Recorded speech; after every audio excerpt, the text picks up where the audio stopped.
আসসালামু আলাইকুম, সবাইকে স্বাগতম। আচ্ছা, আজকে আমরা মুক্তিযুদ্ধ বিষয়ে ক্লাসটি করব। আমরা মুক্তিযুদ্ধ নিয়ে অলরেডি 3টা ক্লাস মনে হয় করছি আগে। ওকে, আজকে আমাদের লাস্ট ক্লাসটি। তবে তার আগে সবাই কমেন্ট করবেন যে আমরা ঠিক মতো শুনতে পাচ্ছি কিনা, দেখতে পাচ্ছি কিনা, সাউন্ড, ভয়েস, কালার সব ঠিক আছে কিনা। ওকে, তারপরে আমরা মূল ক্লাসে প্রবেশ করব। আর আমরা অবশ্যই সবাই যারা দেখতেছি লাইক দিব, কমেন্ট করব। ওকে, অবশ্যই রিঅ্যাক্ট দিব সেটা। ওকে, তাহলে আমরা সবাই যুক্ত হই, তারপরে আমরা আচ্ছা, আমাদের পরীক্ষার ডেট তো পিছিয়ে গেল, এটা তো আপনারা এখনও শিওর নাকি? আমি কিন্তু বলছিলাম যে পিছাবে, আপনারা অনেকে ভাবছেন যে পিছাবে না।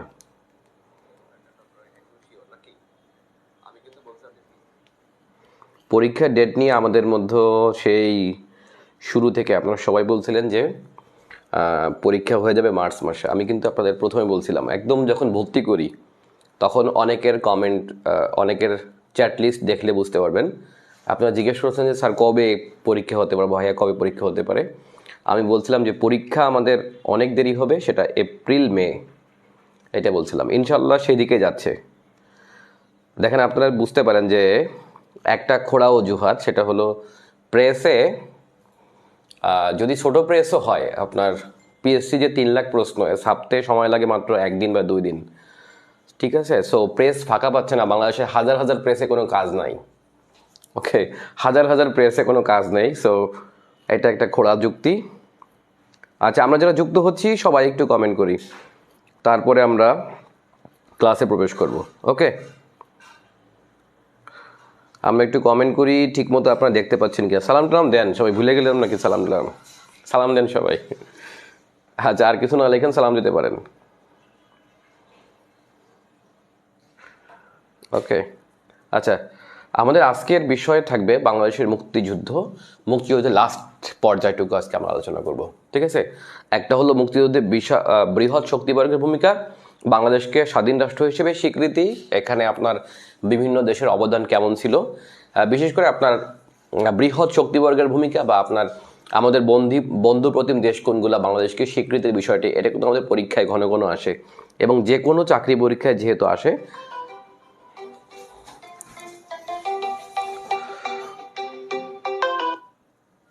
তো সেহেতু আমরা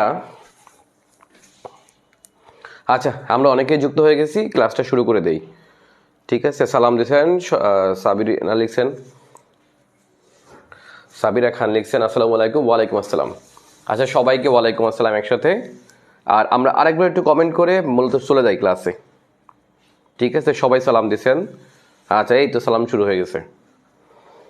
আচ্ছা, সবাইকে একসাথে ইমা লিখছেন আসসালামু আলাইকুম স্যার, তরুণ লিখছেন আসসালামু আলাইকুম স্যার, ওয়ালাইকুম আসসালাম। ওকে, আমরা এখন ক্লাসে প্রবেশ করি। আমাদের মুক্তিযুদ্ধ আজকে লাস্ট ক্লাস। তো মুক্তিযুদ্ধ আমাদের বাংলাদেশের ইতিহাস, প্রাচীন যে ইতিহাস থেকে একদম সমসাময়িক ইতিহাস, মানে আমাদের মুক্তিযুদ্ধ পর্যন্ত বা 75-এর বঙ্গবন্ধু হত্যা পর্যন্ত যে ইতিহাস, এটা আমাদের পরীক্ষায় সবচেয়ে বেশি এসে থাকে। সো এরপরে আমরা পড়ব বাংলাদেশের সংবিধানের ইতিহাস, এটাও কিন্তু ইম্পর্টেন্ট। সো আমরা সংবিধানে যাব। আর এখনকার যে অধ্যায়গুলো, আপনারা একটু বুঝতে পারতেছেন যে এখনকার অধ্যায়গুলো খুব দ্রুত আগাবে, কেননা অধ্যায়গুলো ছোট। সব বড় অধ্যায়টাই হলো আপনার প্রথম অধ্যায়। সো অধ্যায়গুলো আমাদের দ্রুত আগাবে। আর আমরা কিন্তু অলরেডি যেহেতু পরীক্ষা পিছিয়েছে, মানে এই না, আমরা ভালো প্রস্তুতি নেওয়ার একটা সুযোগ পেলাম, তাই না? আমাদের প্রস্তুতির জন্য আমরা এনাফ টাইম পাচ্ছি। আর আমার আর 3 দিন শ্যুট করলে আপনার 10 মিনিট সম্পন্ন হয়ে যাবে, 3 দিন বা 2 দিন। তাহলে আমরা আরও বেশি ফ্রি হয়ে যাব, তখন আমার প্রচুর লাইভ ক্লাস থাকবে। বিশেষ করে 10 মিনিটটা তো প্রচার করতে হবে। সো এটা প্রচার করতে যেয়ে আপনাদের হিউজ পরিমাণ লাইভ ক্লাস আপনারা আগামী 2 মাসে পাবেন। সো একদম টেনশন নয়, আমরা শেষ করে বরঞ্চ আরও ভালো রিভিশন দিব। হিউজ কোশ্চেন আমি আপনাকে সলভ করে দেবো। আমার কাছে হিউজ কোশ্চেন আছে, আপনারা চিন্তাও করতে পারবেন না, এত কোয়ালিটি কোশ্চেন আমার করা আছে। সো এগুলো নিয়ে আমি বড় লাইভ ক্লাস নিব, ঠিক আছে? 2 ঘন্টা 3 ঘন্টা আপনারা একদম বসে থাকবেন, আমরা সলভ করব। তাহলে আজকে আমরা পড়বো মুক্তিযুদ্ধের একদম খুঁটিনাটি লাস্টের বিষয়গুলা, ঠিক আছে? আপনারা যদি কেউ বই বের করতে চান, তাহলে বই থেকে আমি বলবো, বই থেকে পৃষ্ঠা হলো 101, ঠিক আছে? আবারও বলি, কারেন্ট অ্যাফেয়ার্স ম্যানুয়াল পৃষ্ঠা 101, এইখান থেকে বের করলে আপনারা বই থেকে আপনারা ইয়াটা পাবেন, ঠিক আছে? আমি একটু ব্যাখ্যা করি, এটা আপনারা বই থেকেই দেখে নেবেন যারা বই আছে, আর যাদের নেই একেবারে তারা লিখতে পারেন, সবাই লিখতে পারেন, লিখলে হিউজ মনে থাকে। ঠিক আছে, আমাদের এখন বিষয় হলো মুক্তিযুদ্ধে বৃহৎ শক্তিবর্গের ভূমিকা। এটা কিন্তু আমাদের একদম সিলেবাসে উল্লেখ করা আছে। মুক্তিযুদ্ধে বৃহৎ শক্তি বর্গের ভূমিকা। আচ্ছা, বৃহৎ শক্তি বলতে আমরা আসলে কাদের বুঝি? তখনকার সময় অর্থাৎ 71-এর টাইমে বৃহৎ শক্তি বলতে আসলে আমরা কাদেরকে বুঝি? একটু আপনারা কমেন্ট করুন তো, যে বৃহৎ শক্তি বলতে আসলে ওই সময়ের কোন দেশগুলোকে আমরা বুঝি। ঠিক আছে, বৃহৎ শক্তি বলতে আমরা তখনকার 71 সালে কোন দেশগুলোকে আমরা আসলে বৃহৎ শক্তি হিসেবে বিবেচনা করি? একটু কমেন্ট করেন সবাই, দেখে আপনারা বুঝতে পারেন কিনা। বা এখনো কিন্তু বৃহৎ শক্তি ওরাই, বাট সেই বৃহৎ শক্তি আসলে কারা? ওকে, একটু কমেন্ট করেন, দেখি আপনারা বুঝতেন কিনা, তাহলে আমি মূল আলোচনা শুরু করব। মুক্তিযুদ্ধে বৃহৎ শক্তিবর্গের ভূমিকা। এখানে বৃহৎ শক্তি বলতে আমি কোন দেশগুলোকে বুঝাইছি, একটু আপনারা মূল ইয়াটা বুঝতেন কিনা তার জন্য। মুক্তিযুদ্ধে বৃহৎ শক্তিবর্গের ভূমিকা, এখানে বৃহৎ শক্তি কারা? আপনাদের সবাইকে অসংখ্য ধন্যবাদ যারা লাস্টের 10 মিনিটের যে ক্লাসটা ছিল আমার 3 ঘন্টার, হঠাৎ করে একদম 3 ঘন্টা হঠাৎ করে ঠিক হয়েছে। আমি 3টা লেকচার শ্যুট করার পরে হঠাৎ করে বলতেছে এটা লাইভ ক্লাস নিতে হবে আপনার, তো 10 মিনিটের প্রিপারেশনের মধ্যে হচ্ছে। আচ্ছা, রাকিবুল হাসান লিখছেন ইউএসএ, রাশিয়া, চায়না, অর্থাৎ এটা হলো পঞ্চশক্তি। বৃহৎ শক্তি বলতে আমি বোঝাচ্ছি পঞ্চশক্তি, মানে হলো জাতিসংঘের যে ভেটো ক্ষমতা সম্পন্ন যে 5টি দেশ, সেই 5টা দেশের ভূমিকা কেমন ছিল, একদম 5টা দেশ আমি এখানে ব্যাখ্যা করব।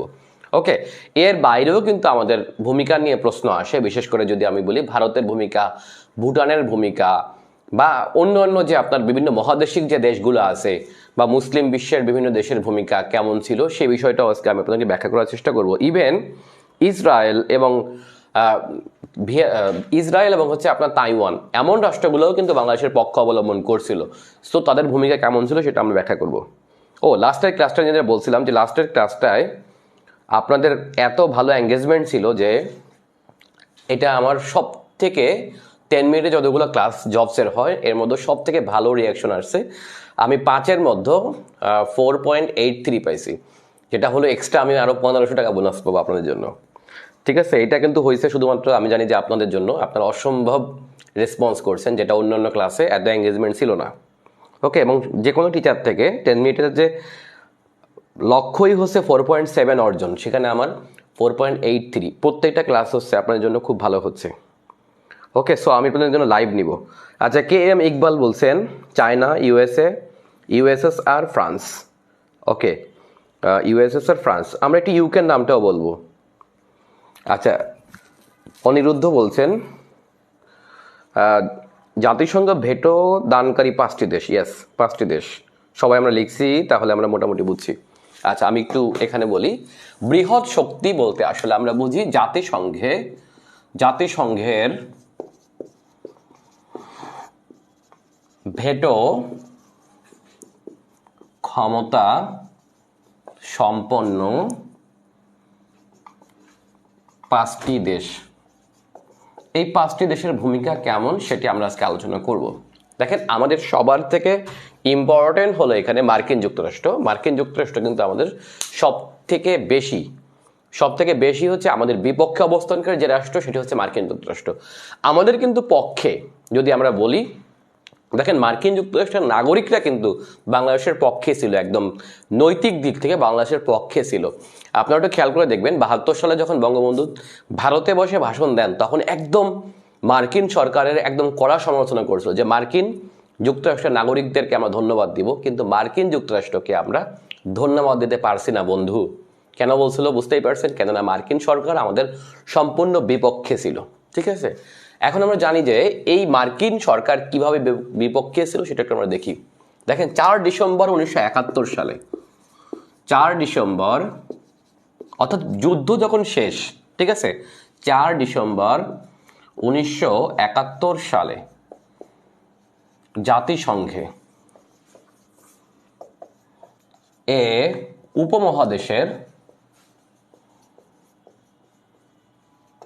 ঠিক আছে, এই উপমহাদেশের সংঘাতের জন্য, এই তারিখটা ইম্পর্টেন্ট জন্য একটু পরে বলতেছি, এই উপমহাদেশের সংঘাতের জন্য ভারতকে দায়ী করে, আমি সংক্ষেপে লিখলাম, ঠিক আছে, ইউএসএ মানে হলো মার্কিন যুক্তরাষ্ট্র, ঠিক আছে, এবং এবং জাতিসংঘে, এটা এখান থেকে একটা লাইন আসে, জাতিসংঘে যুদ্ধবিরতির, একটু লিখলাম, যুদ্ধবিরতির প্রস্তাব দেয়, প্রস্তাব দেয় মার্কিন যুক্তরাষ্ট্র, আপনার সংক্ষেপে লিখলাম ইউএসএ, অর্থাৎ যুদ্ধবিরতির প্রস্তাব, এইটা কিন্তু আমাদের পরীক্ষায় এসে থাকে। জাতিসংঘে ভেটো ক্ষমতা সম্পন্ন কোন দেশ যুদ্ধবিরতির প্রস্তাব দেয়? সেটি কি ইউকে, ইউএসএ, রাশিয়া, চায়না নাকি কেউ? অর্থাৎ মার্কিন যুক্তরাষ্ট্র 4 ডিসেম্বর 1971 সালে, তার মানে 4 ডিসেম্বর 1971 সালে মার্কিন যুক্তরাষ্ট্র জাতিসংঘে, অর্থাৎ দেখেন যুদ্ধ যখন শেষ, যখন আমাদের বিজয় একেবারে সম্মুখে চলে আসছে, 4 ডিসেম্বর, আমরা জানি 16 ডিসেম্বর মোটামুটি বিজয় চলে আসছে, 16 ডিসেম্বর না, মোটামুটি 6 ডিসেম্বর থেকেই আমাদের বিজয় চলে আসছে। 6 ডিসেম্বর ভারত একদিকে আমাদের তো স্বীকৃতি দেওয়া শুরু করে, তাই না, ভারত দেয়, ভুটান দেয়, একদিকে যশোর মুক্ত হয়ে যায়, তার মানে একদম যখন বুঝেই যাচ্ছিল যে ভারত যেহেতু এই যুদ্ধে যুক্ত হয়ে গেছে, তার মানে ভারত আমাদের মুক্তিযুদ্ধে প্রত্যক্ষ ভূমিকায় রয়ে গেল। কেন রয়েছিল এটা আপনারা জানেন যে এই যুদ্ধে ভারত যেহেতু আমাদের হেল্প করছিল, সেহেতু ভারতের ওই দিকটা, যেটা হচ্ছে পাকিস্তানের কাশ্মীর সাইডটা, ওই দিকটা হচ্ছে আপনার আক্রমণ করে পাকিস্তান।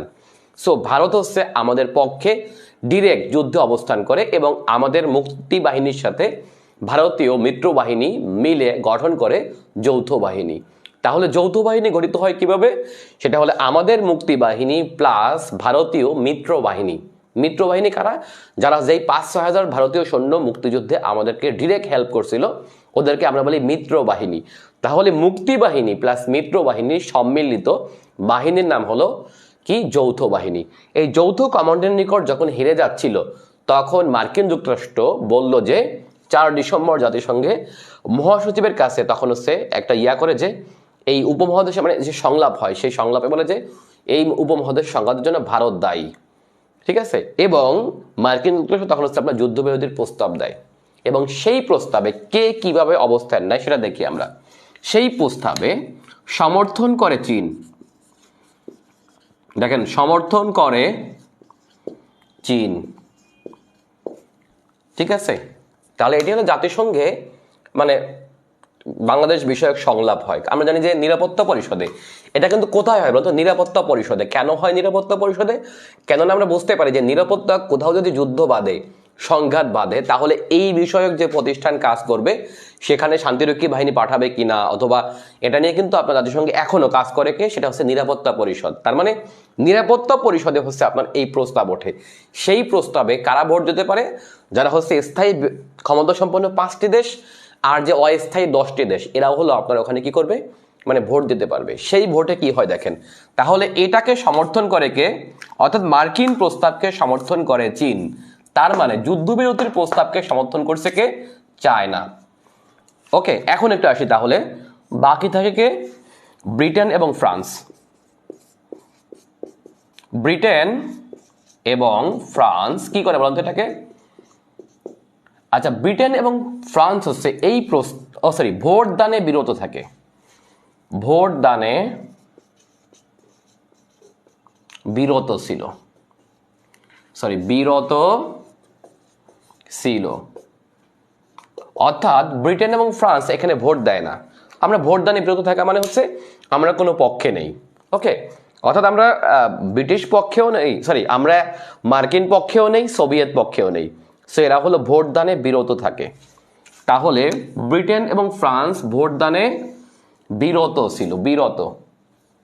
এবার আসি তাহলে সোভিয়েত ইউনিয়ন কি করে? তাহলে পঞ্চশক্তির 4 শক্তি আমরা এখানে পেয়ে গেলাম, ঠিক আছে। এখন আসি আমরা এখানে সোভিয়েত ইউনিয়ন।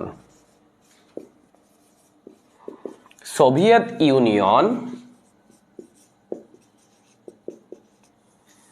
এটাকে একতরফা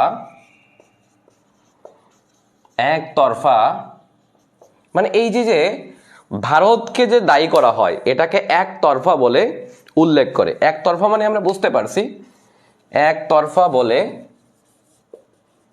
উল্লেখ করে যুদ্ধবিরতির প্রস্তাব নাকচ করে দেয়। আমি একটু নিচে উপরে লিখি, ওকে। আচ্ছা, এটাকে একতরফা বলে উল্লেখ করে যুদ্ধবিরতির প্রস্তাব নাকচ করে, নাকচ কি একসাথে হবে না, নাকচ করে দেয়। আচ্ছা, এইখানে আপনাদের একটু বোঝার বিষয়, দেখেন এইখানে যদি আমরা যদি ওদের প্রস্তাবে যদি যুদ্ধবিরতি হতো, যুদ্ধবিরতি মানে আমরা বুঝতে পারি অর্থাৎ মার্কিন প্রস্তাব বা মার্কিনরা এটাকে প্রস্তাব দিল যে যুদ্ধ এখন থামাতে হবে এবং এর জন্য ভারত দায়ী, তাহলে আমরা এখন যুদ্ধটা থামিয়ে দেই, ওকে। এখন চীন এটাকে সমর্থন করলো, ব্রিটেন এবং ফ্রান্স ভোট দিল না। এর অর্থ দাঁড়ালো কি, তার মানে তারা কোনো পক্ষে নেই, বিপক্ষেও নেই, ওকে। এখন যদি এটা যদি দেখেন, এটা যদি সোভিয়েত ইউনিয়ন যদি এখানে এটা একতরফা মানে হচ্ছে শুধুমাত্র ভারত একা দায়ী না, এখানে আপনার অবশ্যই পাকিস্তানের ভূমিকাও ছিল, এটা বোঝা যাচ্ছে। এখন যদি এই প্রস্তাবে যদি সোভিয়েত ইউনিয়ন ভেটো না দিত তাহলে কি হতো বলেন তো, তাহলে কিন্তু যুদ্ধবিরতি হতো। তার মানে এই যে 4 ডিসেম্বর 1971 সালে এতদিন যুদ্ধ করার পরে যদি যুদ্ধবিরতি হতো, যুদ্ধবিরতির অর্থ হলো বিরতি মানে হলো এখন বাংলাদেশ, এই যে আমরা প্রায় 9 মাস ধরে যুদ্ধ করলাম এর কোনো মানে নাই, এই যে আমাদের এত ক্ষতি হলো কোনো মানে নেই, কেননা আবারও আমরা সেই পাকিস্তানের অধীনেই থেকে গেলাম। ব্যাপারটা আমরা বুঝছি কিনা, অর্থাৎ আমরা সেই পাকিস্তানের অধীনে থেকে গেলাম, আমরা এখন আর যুদ্ধ করবো না, আমরা আবারও তাই মিলে গেলাম।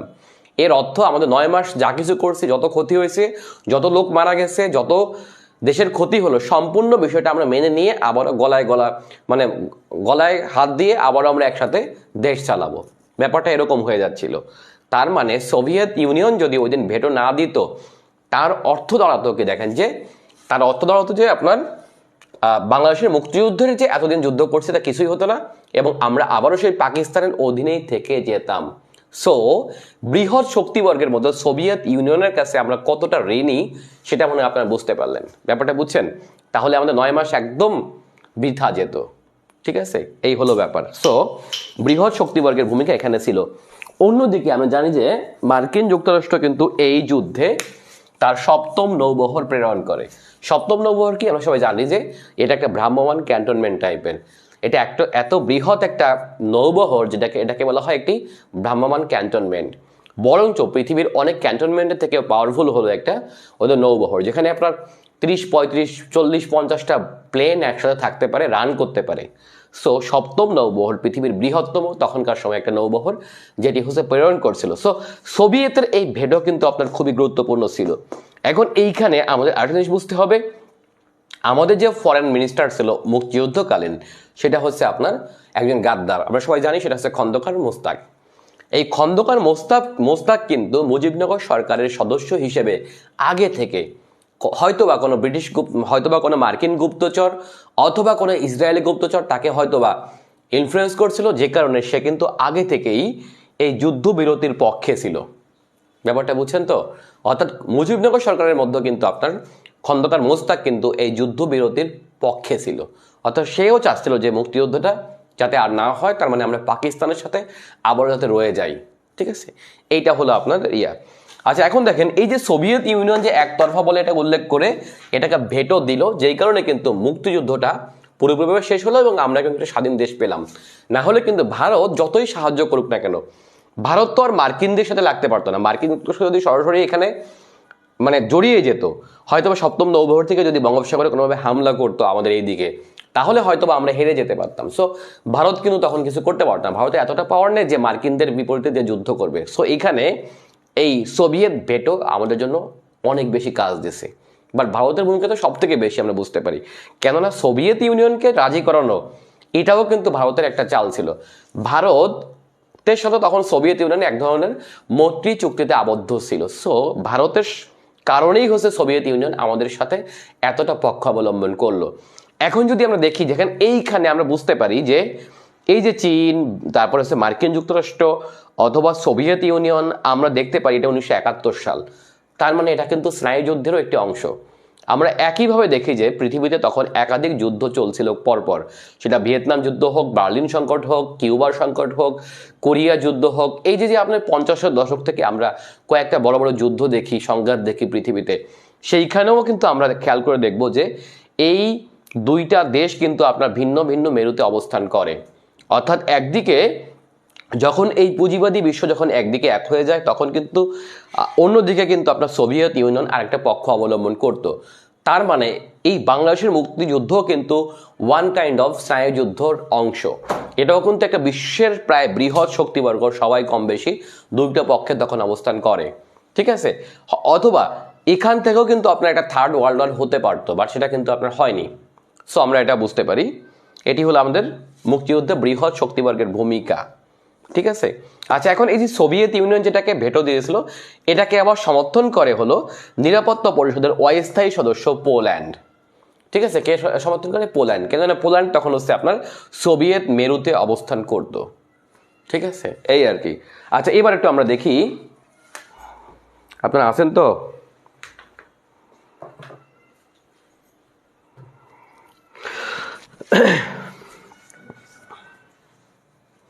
পরীক্ষা পিছানোতে আপনারা খুশি না অখুশি? পরীক্ষা পেছানো থেকে আপনারা খুশি নাকি অখুশি বলেন তো? আচ্ছা, অনেকে কমেন্ট করছেন। আচ্ছা, এবার আসি আমরা আমাদের স্বীকৃতির ব্যাপারটা। বইয়ে আসেন আপনারা, বই থাকলে বই থেকে দেখে নেন। আচ্ছা, মুক্তিযুদ্ধের সময় বিশ্ব নেতৃবৃন্দ, হ্যাঁ, মুক্তিযুদ্ধের সময় তখনকার সময় বিশ্বে কোন দেশে কারা ছিলেন এইটা গুরুত্বপূর্ণ। ওকে, আমি একবারে বলে যাই, বাকিটা আমি ব্যাখ্যা করব, ঠিক আছে। আচ্ছা, পৃষ্ঠা 102 একদম উপরে দেখেন, মুক্তিযুদ্ধের সময় বিশ্ব নেতৃবৃন্দ। মুক্তিযুদ্ধের সময় বিশ্বে কারা ক্ষমতায় ছিলেন এবং কোন ব্যক্তির ভূমিকা কি ছিল, এটাও কিন্তু গুরুত্বপূর্ণ। তাহলে মুক্তিযুদ্ধের সময় তখনকার সময় বিশ্ব নেতা কে ছিলেন, কে কে ছিলেন, সেই নেতাদের নাম বললেন। এই যে সোভিয়েত ইউনিয়ন হোক, অথবা যদি আমি বলি মার্কিন যুক্তরাষ্ট্র হোক, অথবা ভারত হোক, অথবা যদি বলি আমরা সৌদি আরব হোক, চায়না হোক, তখন কে ক্ষমতায় ছিলেন, এই নামগুলোও কিন্তু আমাদের জানতে হয়। বিসিএস প্রিলিমিনারি হোক এবং ভাইবার জন্য, প্রিলিমিনারি এবং ভাইবায় এই ধরনের প্রশ্ন আসে। এখানে আমরা দেখেন জাতিসংঘ মহাসচিব। আচ্ছা, জাতিসংঘের মহাসচিব হচ্ছে মিয়ানমারের এবং ওনার নাম ছিলেন উ থান্ট। আমি লিখলাম না, ওকে, উ থান্ট। ওই সময় উ থান্ট ছিলেন মিয়ানমারের নাগরিক হিসেবে জাতিসংঘের মহাসচিব। এখন প্রশ্ন হলো, তিনি বাংলাদেশের পক্ষে না বিপক্ষে ছিলেন? তিনি নৈতিকভাবে বাংলাদেশের পক্ষে ছিলেন, ওকে। এরপর দেখি ভারতের প্রধানমন্ত্রী ছিল তখন শ্রীমতী ইন্দিরা গান্ধী। নিঃসন্দেহে আমরা জানি যে ব্যক্তি হিসেবে উল্লেখ করলে বিদেশি হিসেবে বাংলাদেশের মুক্তিযুদ্ধের সব থেকে ভূমিকা যিনি রাখেন তিনি কিনেন মিসেস গান্ধী। কেননা আমরা জানি যে আমাদের মুজিবনগর সরকার যে গঠন করতে হবে এবং এটার যে আপনার টেকনিক্যাল সহায়তা, সকল ধরনের নৈতিক সহায়তা সব কিছু দিয়েছেন কিন্তু আমাদের ইন্দিরা গান্ধী। এবং একই সাথে ভারতে বাংলাদেশের প্রায় 1 কোটির বেশি, তখন লোক ছিল 7.5 কোটি, 1 কোটির বেশি শরণার্থী এসে তখন ভারতে আশ্রিত হয়। এদেরকে প্রায় দীর্ঘ 9 মাস 1 বছরের বেশি সময় ধরে এই যে খাবার দেওয়া বা অন্যান্য সহায়তা করা সব দিয়েছে কিন্তু আপনার ভারত। সো ভারতের ভূমিকা নিঃসন্দেহে উল্লেখযোগ্য। আচ্ছা, ভারতের প্রেসিডেন্ট ছিল তখন হচ্ছে ভিভি গিরি এবং পররাষ্ট্রমন্ত্রী ছিল শরণ সিং। সো এই 3টা নাম আপনারা অবশ্যই পড়বেন। এবং তখন মার্কিন প্রেসিডেন্ট ছিল রিচার্ড নিক্সন। তখন ছিল নিক্সন, ঠিক আছে, রিচার্ড নিক্সন ছিল মার্কিন প্রেসিডেন্ট। এবং দেখেন যে সবচেয়ে যে মার্কিন ব্যক্তি হিসেবে সবচেয়ে যে ব্যক্তি মানে হচ্ছে বাংলাদেশের মুক্তিযুদ্ধে সব থেকে মানে অ্যাজ এ ভিলেন হিসেবে অভিনয় করে, সে হচ্ছে আপনার হেনরি কিসিঞ্জার। এখন প্রশ্ন হলো, হেনরি কিসিঞ্জার কি ছিল? এ ছিল মার্কিন নিরাপত্তা উপদেষ্টা। আমরা জানি যে তিনি একই সাথে কিন্তু 2টা যুদ্ধে নেতিবাচক ভূমিকা রাখেন এবং এর নেতৃত্বেই হচ্ছে আপনার বিপক্ষে অবস্থান করছে মার্কিন যুক্তরাষ্ট্র বেশি। সেটা হচ্ছে আপনার মার্কিন নিরাপত্তা উপদেষ্টা হেনরি কিসিঞ্জার। সে ভিয়েতনাম যুদ্ধ এবং বাংলাদেশের মুক্তিযুদ্ধে কিন্তু আপনার সে ছিল হচ্ছে আপনার এই মার্কিন পক্ষের মূল কুশীলব। এর অর্থ সে হচ্ছে আপনার বিপক্ষে অবস্থান করে এবং জানেন যে বাংলাদেশকে তলাবিহীন ঝুড়ি নামে হচ্ছে আপনার কটাক্ষ করে এই ব্যক্তি। অর্থাৎ বাংলাদেশকে সে বলছে তলাবিহীন ঝুড়ি। আমরা জানি ঝুড়ি হচ্ছে আপনার ময়লা ফেলতে লাগে, তাও যদি আপনার তলাবিহীন থাকে তাহলে এটা কোনো কাজেই লাগে না। সো আমাদেরকে এভাবে করে কটাক্ষ করছিল এই হেনরি কিসিঞ্জার। এবং দেখেন সে কিন্তু একটা শিক্ষাও পাইছে, এই দুইটা জায়গা থেকে সে শিক্ষাও পাইছে। আমরা জানি যে ভিয়েতনাম যুদ্ধে পরবর্তীতে যে আপনার শান্তি চুক্তি হয়, প্যারিস শান্তি চুক্তি, সেই চুক্তিতে কিন্তু আপনার দুইজন ব্যক্তি নোবেল পুরস্কার লাভ করে এই চুক্তি করার ফলে। সেটা হচ্ছে ভিয়েতনামের নেতা লি ডাক থো এবং মার্কিন নিরাপত্তা উপদেষ্টা হেনরি কিসিঞ্জার। তখন হচ্ছে শান্তিতে নোবেল পায় 73 সালে। দেখেন 73 সাল, বুঝতে হবে বাংলাদেশের মুক্তিযুদ্ধের একদম পরপর। ওকে, এবং তখন কিন্তু এই লি ডাক থো মানে ভিয়েতনামের নেতা হচ্ছে আপনার এই শান্তিতে নোবেল পুরস্কার হচ্ছে প্রত্যাখ্যান করে। কেন প্রত্যাখ্যান করে? কেননা তার সাথে যে ব্যক্তিকে দেওয়া হয়েছে সে হচ্ছে আপনার ভিয়েতনাম যুদ্ধে এবং বাংলাদেশের মুক্তিযুদ্ধে দুইটায় যে আপনার গণহত্যা চলে, এই গণহত্যার একজন প্রত্যক্ষ মদতদাতা ছিল এই হেনরি কিসিঞ্জার। যেই কারণে কিন্তু আপনার তিনি এই পুরস্কারটি হচ্ছে আপনার গ্রহণ করেনি লি ডাক থো, অর্থাৎ ভিয়েতনামের নেতা। ওকে, তার মানে এটা একটা অপমান বটে। এবং দেখেন যে পরবর্তীতে মনে হয় শেখ হাসিনা যখন ক্ষমতায় আসেন, মেবি প্রথম টার্মে একদম 90-এর দশকে, তখন হচ্ছে 96-তে, তখন মনে হয় বাংলাদেশ মোটামুটি ইকোনমিক দিক থেকে কোনো একটা পুরস্কার পাচ্ছিল। এবং সেই পুরস্কার কার হাত ধরে দিবে? মার্কিন যুক্তরাষ্ট্র দিবে আর কি, এরকম একটা পুরস্কার হবে। আমি মেবি শেখ হাসিনার মুখ থেকেই শোনা, ঠিক আছে। বাট সেই পুরস্কারটি মানে দিবে হচ্ছে আপনার হেনরি কিসিঞ্জার। এখন আওয়ামী লীগের অনেক নেতা শেখ হাসিনাকে বোঝাইছিল যে আপনি এই পুরস্কারটি নেবেন না, কেননা আপনাকে যিনি পুরস্কার দিবেন সে হচ্ছে বাংলাদেশের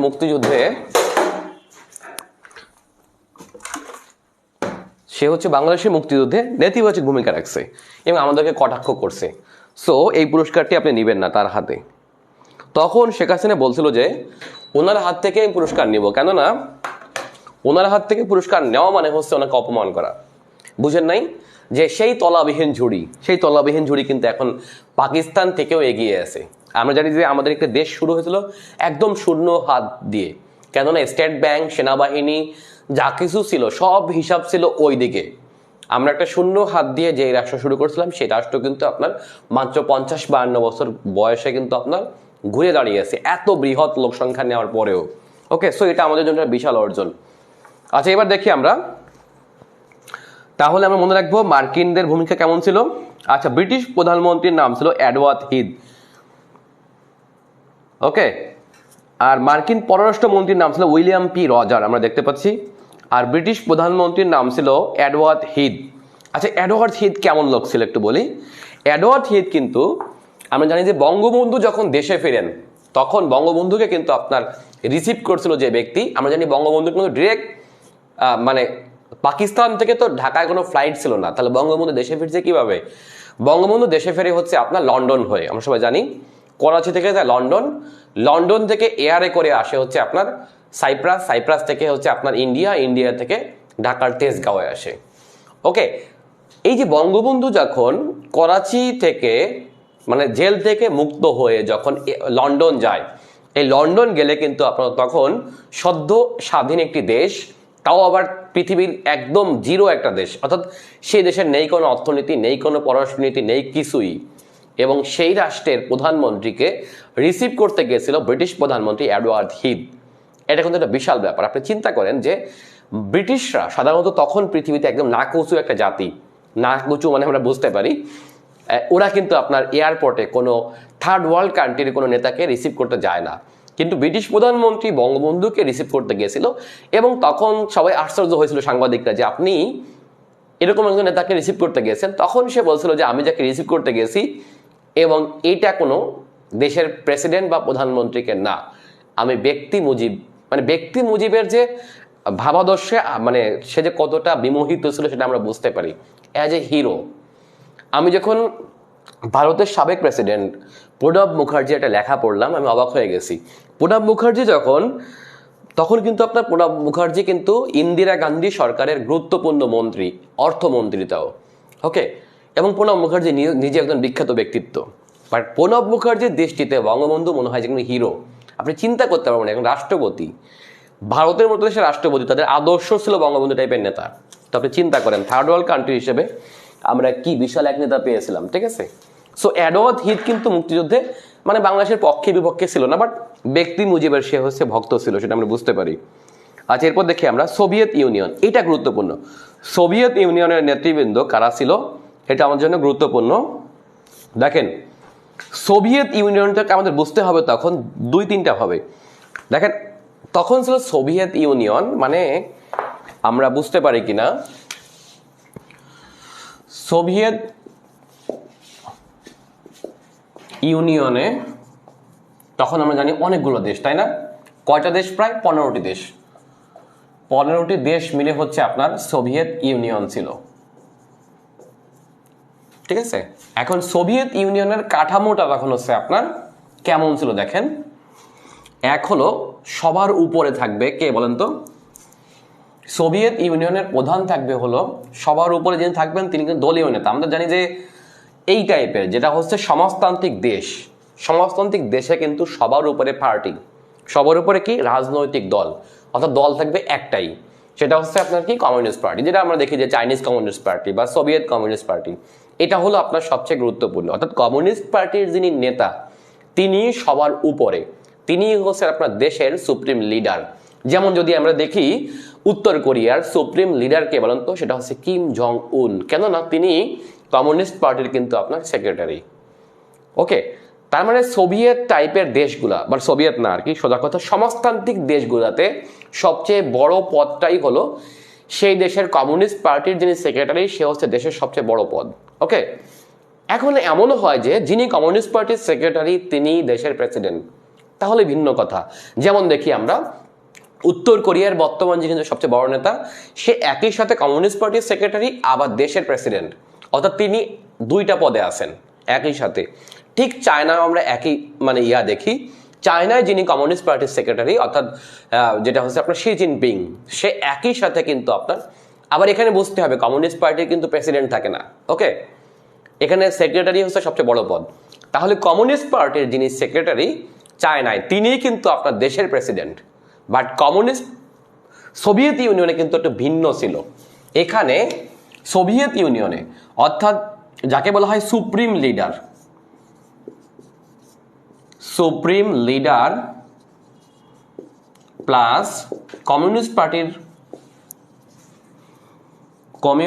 পার্টির সেক্রেটারি ছিল কে? Leonid Brezhnev. লিওনিড ব্রেজনেভ, ঠিক আছে? অর্থাৎ এই ব্যক্তি যদি অনুমোদন না দেয় তাহলে দেশের প্রেসিডেন্ট অথবা দেশের প্রধানমন্ত্রীর কোনো ক্ষমতা থাকবে না। এই ব্যক্তি সর্বোচ্চ ক্ষমতার অধিকারী, আমাদের সুপ্রিম লিডারের সবচেয়ে বড় ব্যক্তি। ওকে, এবং ইনি ছিলেন হচ্ছে আপনার লিওনিড ব্রেজনেভ। এখন যদি বলা হয় লিওনিড ব্রেজনেভের দেশ কোনটা বর্তমান, তখন তো সোভিয়েত ইউনিয়ন, বাট ইনি বর্তমানে হলো ইউক্রেনের দেশ। ওনার দেশ কোনটা?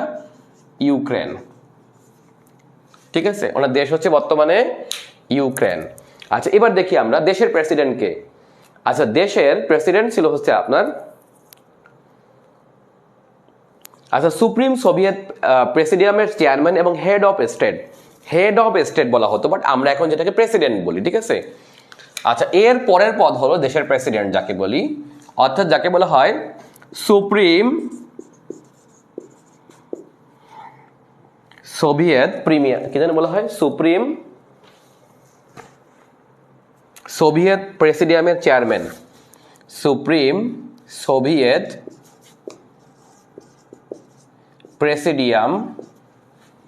প্রেসিডিয়ামের চেয়ারম্যান ও হেড অফ স্টেট,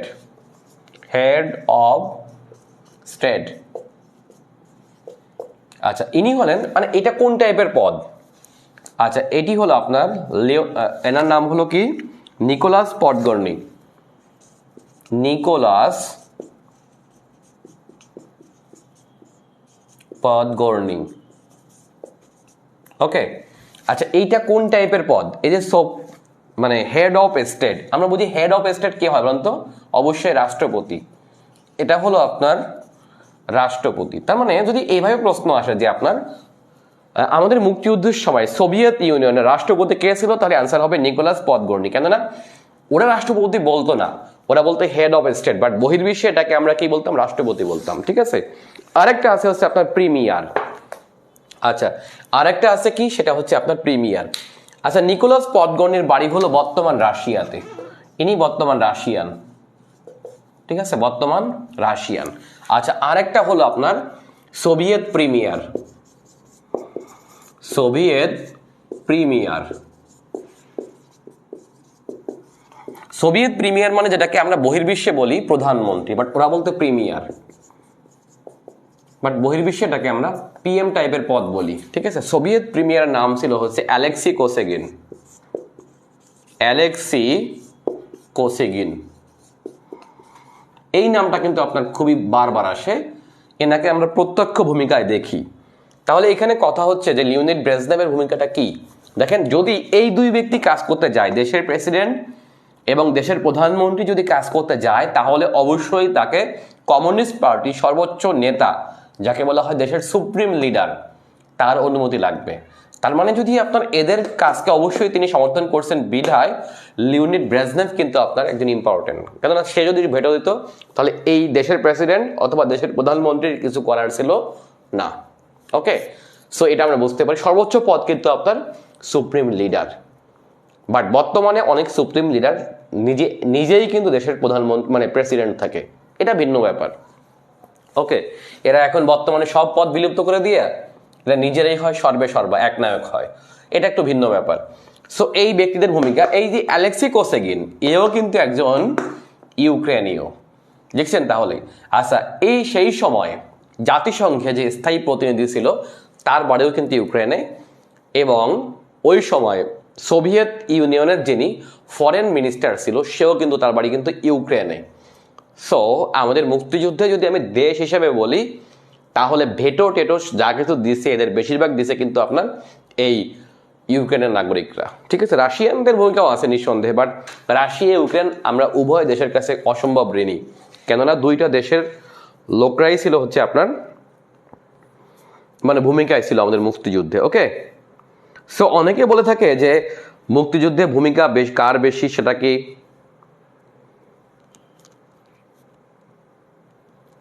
খুশি? কি সবাই খুশি লিখছেন কেন? কি খুশি আমি বুঝি নাই। কি? হ্যাঁ, ও ডেট পিছানোর কারণে খুশি আপনারা? সরি সরি, আচ্ছা বুঝতে পারছি, ডেট পিছাতে খুশি হয়েছেন। আমি নিজেও খুশি, কারণ সবকিছু ভালো করে শেষ হবে। আচ্ছা, তাহলে আমরা মনে হয় মুক্তিযুদ্ধের ব্যাপারটা বুঝতে পারছি। এবার একটু দেখি আমরা মিশরের প্রেসিডেন্ট। আচ্ছা, মিশরের প্রেসিডেন্ট ছিল তখন ডক্টর আনোয়ার সাদাত। ইনি কিন্তু মুক্তিযুদ্ধে আমাদের পক্ষেই ছিল, কেননা আমরা জানি যে মুক্তিযুদ্ধের পরে বঙ্গবন্ধু সরকারকে ইনি কিন্তু অনেক ট্যাঙ্ক দিয়েছিল। আপনারা জানেন কিনা যে বঙ্গবন্ধু যখন মিশর সফর করে, তখন বঙ্গবন্ধুকে অনেক ট্যাঙ্ক দিয়ে সাহায্য করে। তো আনোয়ার সাদাত তখন মানে বঙ্গবন্ধু তখন বলছিল যে এত ট্যাঙ্ক দিয়ে আমি কি করব, আমাকে গম দাও, খাবার দাও, এগুলো বলছিল। বাট তখন ওনাকে দিয়েছিল, বাট সেই ট্যাঙ্কই কিন্তু আপনার পরবর্তীতে ব্যবহার করে, সেটা হচ্ছে বঙ্গবন্ধুর খুনিরা বঙ্গবন্ধুর বাড়ি যখন ঘেরাও করে, তখন হচ্ছে সেই ট্যাঙ্কগুলো, সেই মিশরীয় ইজিপশিয়ান ট্যাঙ্ক নিয়েই নাকি বঙ্গবন্ধুর বাড়ির চারপাশে তখন হচ্ছে ভীতি সৃষ্টি করে।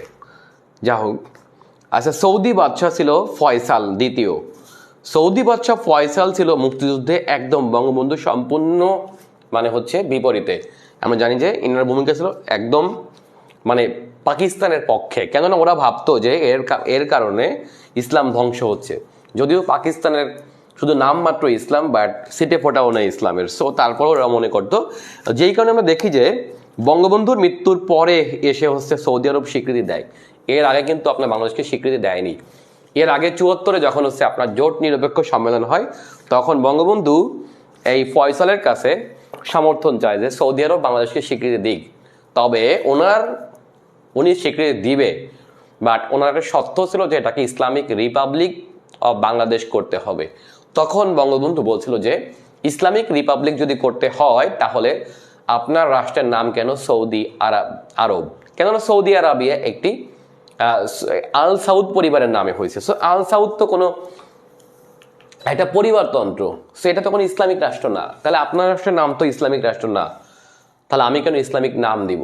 ঠিক আছে, এটা নিয়ে কিন্তু আপনার বঙ্গবন্ধুর সাথে ইয়া হয়, এবং এটাই বাদশাহ ফয়সাল কিন্তু মাইন্ড করছিল, কেননা তিনি তখনকার সময়ে মোটামুটি মুসলিম বিশ্বের একজন বড় হর্তাকর্তা ছিল। সো সেই কারণে কিন্তু আপনার তিনি মাইন্ড করছিল। সো বঙ্গবন্ধু বেঁচে থাকতে বাংলাদেশকে তিনি স্বীকৃতি দেননি, এবং বাংলাদেশকে স্বীকৃতিতে একদম লাস্টে দেয় যেই দুইটা রাষ্ট্র আমরা জানি, তার একটা হলো চীন আর একটা হলো সৌদি আরব।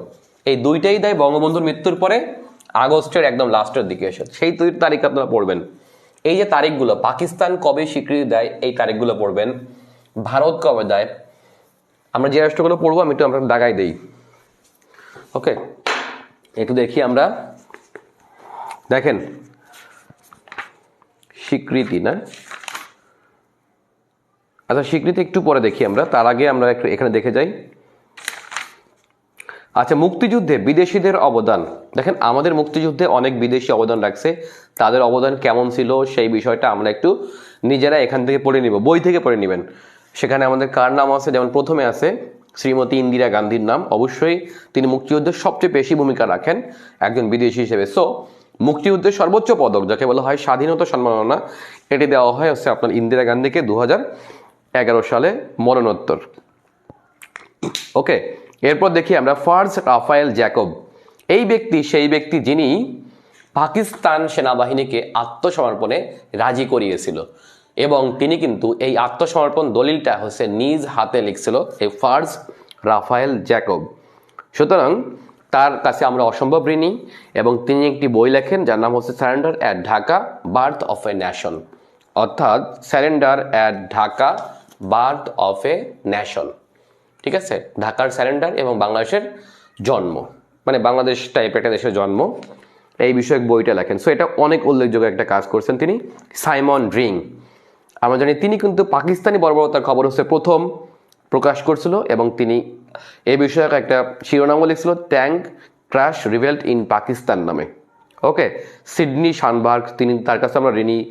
মাদার ম্যারিও ভ্যারেঞ্জি, জর্জ হ্যারিসন, রবিশঙ্কর, ইভেন ইয়ব তুসস্কার, Andre Malraux, Jagdish Singh Arora, Lear Levin, Paul কানের দম্পতি, এডওয়ার্ড কেনেডি, তারপর আছে হোয়াইল্ড হোমার ওডারল্যান্ড, যিনি হলেন একমাত্র বিদেশি যিনি মানে হচ্ছে মুক্তিযুদ্ধে প্রত্যক্ষ ভূমিকা রাখেন, এবং তার বাটাসু কোম্পানি ছিল টঙ্গীতে, সেই কোম্পানির ভিতরে কিন্তু আপনার গোপনে মুক্তিযোদ্ধাদের কি করেন বলতো, ট্রেনিং দেন। সো এটা কিন্তু ইম্পর্টেন্ট, এবং তিনি 2 নং এবং 3 নং সেক্টরে কিন্তু আপনি যুদ্ধ করেন, কে ডিরেক্ট যুদ্ধ করেন হচ্ছে আপনার ওডারল্যান্ড। সো তিনি একমাত্র বিদেশি যিনি কিন্তু আমাদের মুক্তিযুদ্ধে খেতাবপ্রাপ্ত মুক্তিযোদ্ধা। ওকে, তিনি হচ্ছে আপনার ওডারল্যান্ড, যার জন্ম নেদারল্যান্ডস কিন্তু বাড়ি হচ্ছে পিতৃভূমি কোথায়, অস্ট্রেলিয়াতে। ওকে, এরপর দেখেন জুলিয়ান ফ্রান্সিস, তার কাছে আমরা কিভাবে ঋণী পড়বেন, এবং আর্চার কে ব্লাড, তার কাছে আমরা ঋণী। এই ব্যক্তিগুলোর নামগুলো আপনারা পড়বেন। ওকে, এবার একটু আসি আমরা কনসার্ট ফর বাংলাদেশ টিম। আমরা জানি যে এখান থেকে ঘন ঘন পরীক্ষায় প্রশ্ন আসে। The concert for Bangladesh team, এটা একটা বিখ্যাত তখনকার পৃথিবীতে। তো আমি আগেই বলছি যে মার্কিন যুক্তরাষ্ট্রের ভূমিকা মুক্তিযুদ্ধ যেমনই হোক না কেন, কিন্তু মার্কিন নাগরিকদের ভূমিকা কিন্তু অনেক ভালো। নিঃসন্দেহে আমরা জানি সকল মার্কিন নাগরিক কিন্তু মোটামুটি নৈতিকভাবে বাংলাদেশকে সমর্থন করে। সো আমরা এটা বুঝতে পারি যে মার্কিনদের কাছে আমরা অসম্ভব ঋণী।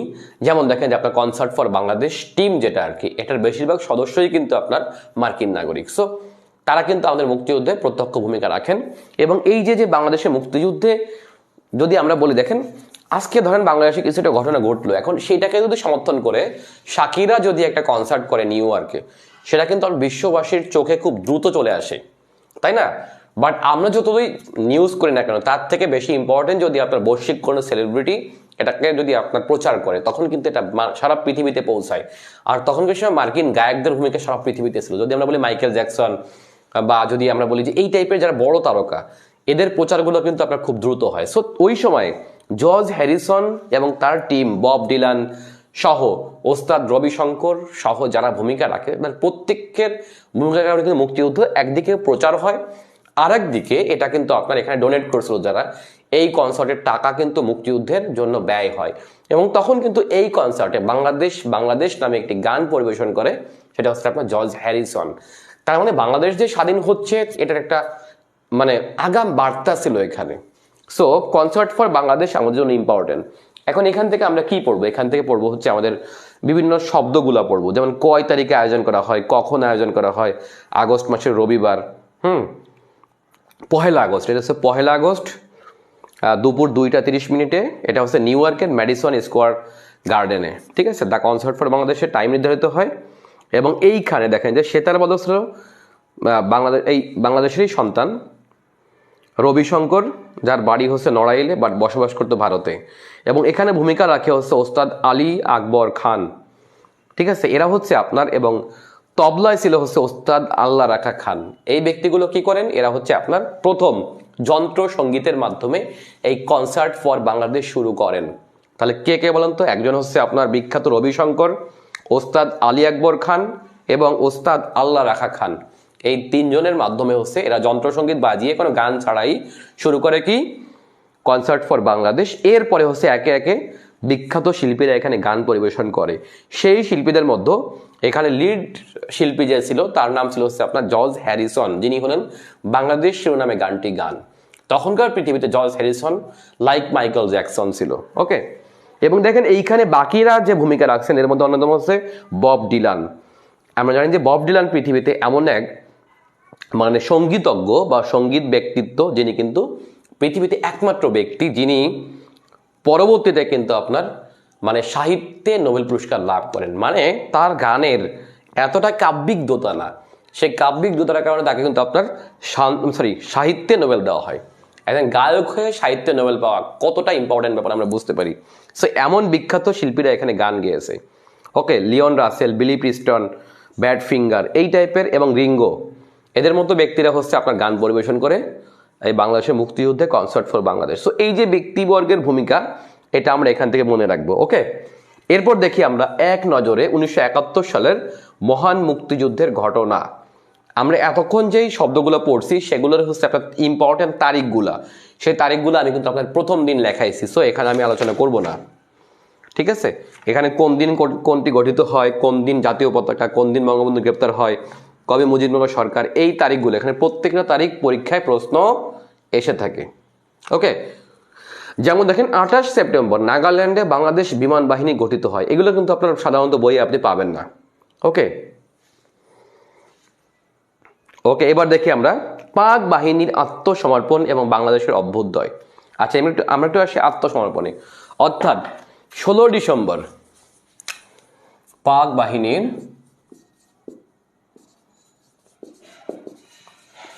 আত্মসমর্পণ।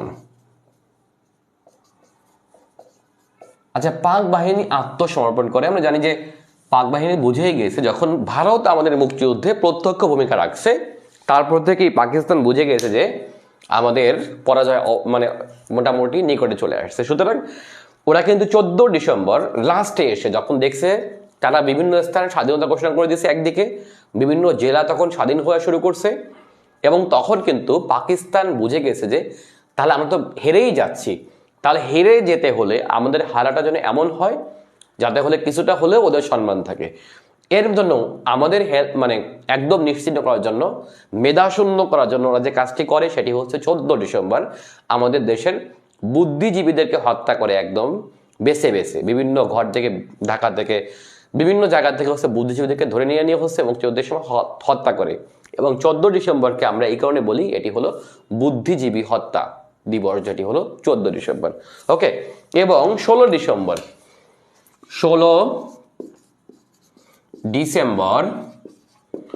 1971 হলো আপনার পাক বাহিনী আত্মসমর্পণ করে, ঠিক আছে। কি করে? আত্মসমর্পণ করে। এখন প্রশ্ন হলো, পাক বাহিনী আত্মসমর্পণ করলো, কিন্তু আমরা দেখি টেবিলে কিন্তু আমাদের মুক্তিযুদ্ধের প্রধান সেনাপতি নাই। তাহলে মুক্তিযুদ্ধের প্রধান সেনাপতি কে? সেটা হচ্ছে আপনার এমএজি ওসমানী। তাহলে আমাদের প্রশ্ন জাগতে পারে যে এমএজি ওসমানী কেন এখানে ছিলেন না, অথবা কেন এমএজি ওসমানীর নিকট আত্মসমর্পণ করেনি পাকিস্তান বাহিনী? এখানে কোনো কারণ ছিল? হ্যাঁ, একটা কারণ ছিল। সেই কারণটা একটু আপনার বুঝতে হবে। এটা হয়তো ভাইবা পরীক্ষার জন্য আসতে পারে, অথবা যে কোনো রিটেন পরীক্ষার জন্য আপনাকে জানতে চাইতে পারে। আচ্ছা, কেন পাকিস্তান বাহিনী আমাদের নিকট আত্মসমর্পণ করেনি? এর কারণটা হচ্ছে, আমরা জানি যে পাকিস্তানের তখন হচ্ছে আপনার নেতা হচ্ছে কে, পাকিস্তান বাহিনীর প্রধান তখন হচ্ছে আপনার জেনারেল নিয়াজি। তো জেনারেল নিয়াজি কিন্তু আপনার আত্মসমর্পণ করে যৌথ বাহিনী, যৌথ কমান্ডের প্রধান, সেটা হচ্ছে আপনার ভারতীয় জেনারেল যাকে বলা হয় জগজিৎ সিং আরোরার নিকট আত্মসমর্পণ করে নিয়াজি। তাহলে আত্মসমর্পণ অনুষ্ঠানে মেইন স্বাক্ষর করে দুইজন, একজন হচ্ছে আপনার নিয়াজি পাকিস্তানের পক্ষে, আর এই যৌথ বাহিনীর পক্ষে স্বাক্ষর করে কে, সেটা হচ্ছে আপনার জগজিৎ সিং আরোরা। তাহলে কেন এই কাজটা হলো, কেন ওসমানী ছিল না? এর কারণটা হচ্ছে আমাদের বুঝতে হবে, মুক্তিযুদ্ধ যখন হয় তখন কিন্তু বাংলাদেশ তখনও কিন্তু যেহেতু বাংলাদেশ স্বাধীনতা ঘোষণা করছে কিন্তু আমরা শত্রুমুক্ত হয়নি, এবং বাংলাদেশ কিন্তু তখন হচ্ছে আপনার জেনেভা কনভেনশনে স্বাক্ষর করেনি। এখন প্রশ্ন হলো জেনেভা কনভেনশন কি? আমরা জানি যে জেনেভা কনভেনশন হচ্ছে আপনার যুদ্ধবন্দী এবং যুদ্ধে যারা আত্মসমর্পণ করে তাদের আচরণ, তাদের প্রতি যুদ্ধে বিজয়ী দেশের আচরণ সংক্রান্ত একটি আন্তর্জাতিক কনভেনশনের নাম হলো জেনেভা কনভেনশন। এই কনভেনশনের অর্থ হলো এই কনভেনশনে যারা স্বাক্ষরকারী দেশ তারা কিন্তু আপনার যুদ্ধে যারা আত্মসমর্পণ করবে তাদের জানমালের নিরাপত্তার দায়িত্ব নেবে। ব্যাপারটি আমরা বুঝছি তো? অর্থাৎ দেখেন, আমরা জানি যে কেন পাকিস্তান ভারতের নিকট আত্মসমর্পণ করে, এর কারণটা হলো ভারত জেনেভা কনভেনশনে স্বাক্ষরকারী দেশ। কেননা ভারত সেই 45 সাল থেকে 47 সাল থেকে স্বাধীন রাষ্ট্র। সো ওরা হচ্ছে আপনার জেনেভা কনভেনশনে স্বাক্ষর করছে একদম প্রথম দিকে। অন্যদিকে পাকিস্তানও কিন্তু আপনার 47 সাল থেকে স্বাধীন রাষ্ট্র, তার মানে পাকিস্তান নিজেও কিন্তু আপনার জেনেভা কনভেনশনে স্বাক্ষর করা। আর তখন কিন্তু বাংলাদেশের জন্মই হয়নি, মানে জন্ম বলতে বাংলাদেশ তো শুধুমাত্র নিজেরা ঘোষণা করেছে স্বাধীনতা, বাট বৈশ্বিকভাবে তো আর স্বীকৃতি পায়নি। তার মানে বাংলাদেশ জেনেভা কনভেনশনে স্বাক্ষর করেনি তখনও। সো পাকিস্তান যদি আমাদের নিকট আত্মসমর্পণ করত তাহলে পাকিস্তান বাহিনীকে কিন্তু হয়তো তারা অস্ত্র সমর্পণ করলো আমাদের প্রতি। এখন পাকিস্তান বাহিনীর প্রতি যে আচরণ আমরা করব সেটা কিন্তু আপনার বিদ্বেষমূলক আচরণ হতে পারতো। কেননা তারা হচ্ছে 9 মাস ধরে আমাদের দেশে হত্যা করছে, ধর্ষণ করছে, লুটতরাজ করছে, সব কিছু ধ্বংস করছে, ইভেন তারা হচ্ছে আমাদের এখানে জেনোসাইড সংগঠিত করছে।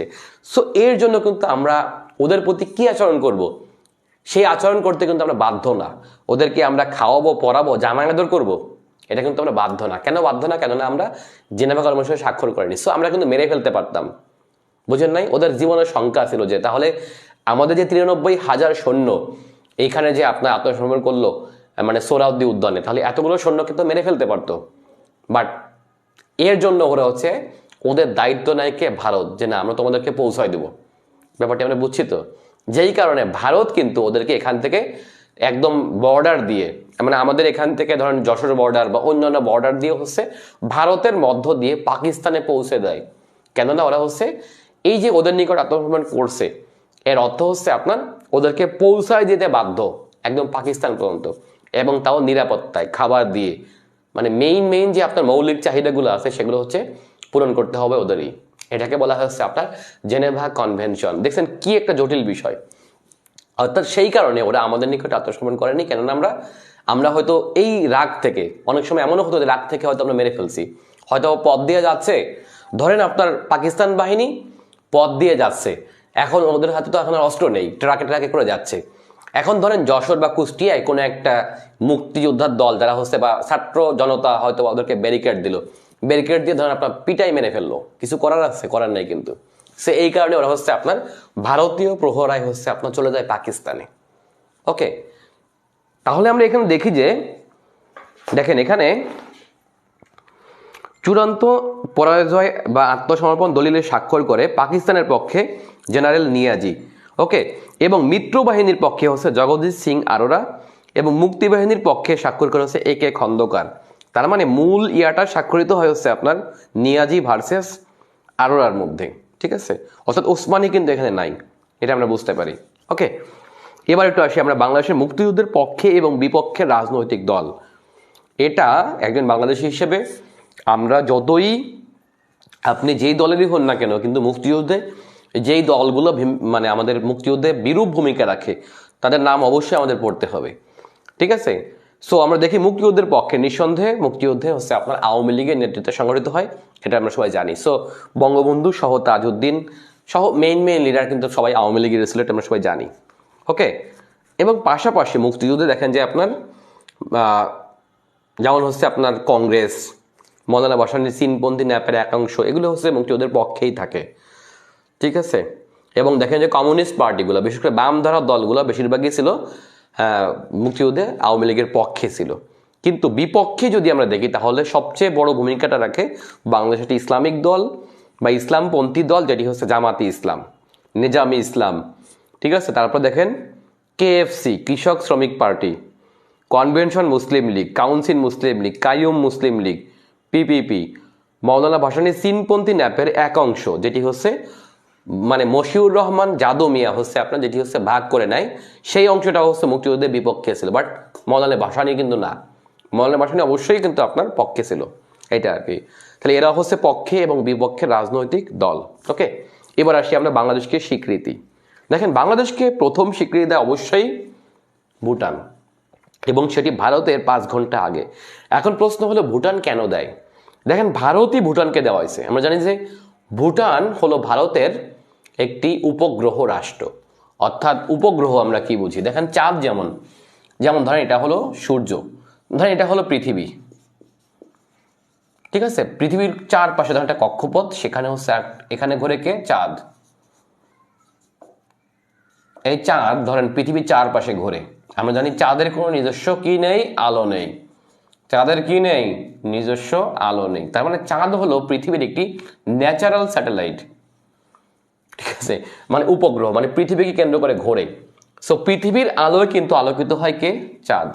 দেখছেন, মানে সূর্যের আলো পৃথিবীতে পড়ে, সেখান থেকে চাঁদে, অর্থাৎ চাঁদের নিজস্ব কোনো আলো নেই, সেটা হচ্ছে সূর্যের আলো আলোকিত হয় এবং চাঁদ পৃথিবী কেন্দ্র করে ঘোরে। সো চাঁদ একটি উপগ্রহ। আমরা জানি যে ভুটানকেও ভারতের কি বলা হয়? উপগ্রহ রাষ্ট্র বলা হয়। সো ভুটান কিন্তু মুক্তিযুদ্ধে চাইলেই বাংলাদেশকে স্বীকৃতি দিতে পারতো না। কেন? আমরা জানি 52 সাল থেকেই কিন্তু ভুটানের ফরেন পলিসি দেখে ভারত, এবং ভুটানকে যদি আক্রমণ করে তাহলে ভারত সেখানে সেনাবাহিনী পাঠাতে বাধ্য, কেননা সেইভাবে চুক্তি করা। সো ভুটান যে স্বীকৃতি দেবে, কার সাথে চুক্তি করবে, কার সাথে সম্পর্ক স্থাপন করবে, কার সাথে সম্পর্ক ছিন্ন করবে, এটা সম্পূর্ণ এখন পর্যন্ত ডিপেন্ড করে ভারতের উপরে। তার মানে মুক্তিযুদ্ধে ভারতে কিন্তু ভুটানকে দেওয়াইয়ে প্রথম স্বীকৃতি দেয়, ঠিক আছে। এর কারণটা হচ্ছে ভারত দিলে সবাই জানতো যে ভারত তো মুক্তিযুদ্ধে আমাদের প্রত্যক্ষ ভূমিকা রাখে। সো ভুটানই হচ্ছে আমাদের প্রথম স্বীকৃতি দানকারী দেশ, যেটি হচ্ছে ভারতের 5 ঘন্টা আগে। এরপর দেয় কে? ভারত দেয়। সো এখানে ব্যক্তিদের নামটা পড়বেন, কে কোন দেশের নেতা ছিল সেটা আপনারা পড়বেন। ওকে, আচ্ছা এবার দেখি আমরা বাংলাদেশকে স্বীকৃতি দানকারী অন্যান্য দেশসমূহ।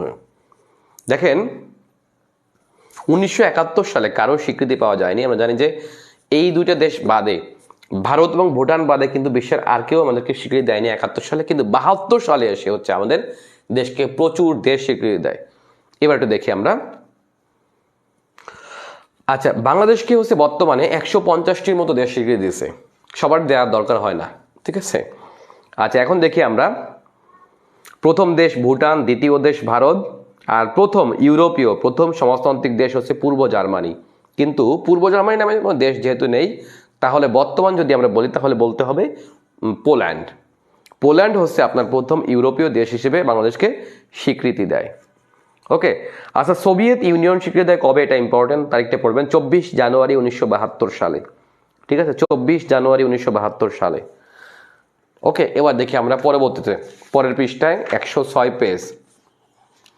আচ্ছা বাংলাদেশকে স্বীকৃতিদানকারী প্রথম মুসলিম, প্রথম আফ্রিকান, প্রথম অআরব দেশ। অআরব মানে হচ্ছে আরব না, এটি হবে সেনেগাল, ঠিক আছে, এটি হবে কি? সেনেগাল, 1 ফেব্রুয়ারি 1972। দেখেন একটু খেয়াল করে, তারিখ দেখলেই আপনি বুঝতে পারবেন যে কে আগে দেয় কে পরে দেয়। ওকে, এরপর দেখেন গ্রেট ব্রিটেন স্বীকৃতি দেয় হচ্ছে আপনার 4 ফেব্রুয়ারি 1972 সালে, এবং বাংলাদেশকে স্বীকৃতিদানকারী প্রথম এশীয় মুসলিম দেশ। প্রথম এশীয় মুসলিম দেশ বললে অ্যান্সার হবে মালয়েশিয়া এবং ইন্দোনেশিয়া, সেটি একই দিনে 25 ফেব্রুয়ারি 1972 সালে, ঠিক আছে। তার মানে সেনেগাল কিন্তু এদের থেকেও আগে দেয়। আমরা দেখতে পাচ্ছি মালয়েশিয়া অথবা ইন্দোনেশিয়া থেকেও কিন্তু সেনেগাল আগে দিছে, সেটা হচ্ছে মিনিমাম 24 দিন আগে দিছে। সো সেনেগাল নিয়ে কিন্তু কোনো বিতর্ক নেই মালয়েশিয়া ইন্দোনেশিয়ার সাথে, এটা আমাদের মনে রাখতে হবে, ঠিক আছে। এখন যদি বলা হয় যে আপনার প্রথম দক্ষিণ পূর্ব এশিয়ার দেশ কোনটি, তখনও কিন্তু অ্যান্সার হবে মালয়েশিয়া ইন্দোনেশিয়া। ওকে, এরপর দেখেন যুক্তরাষ্ট্র স্বীকৃতি দেয় 4 এপ্রিল 1972, আচ্ছা, এরপরে পড়বেন হচ্ছে প্রথম আরব, প্রথম মধ্যপ্রাচ্যের দেশ হিসেবে দেওয়া হচ্ছে আপনার, সেটা হচ্ছে ইরাক। এই ইরাক দেয় কিন্তু 8 জুলাই 1972 সালে, অনেক পরে। ওকে। আচ্ছা, প্রথম উপসাগরীয় দেশ হিসেবে দেওয়া হচ্ছে আপনার কুয়েত, সেটি হচ্ছে 4 নভেম্বর 1973 সালে। আর সৌদি আরব স্বীকৃতি দেয় 16 আগস্ট 1975।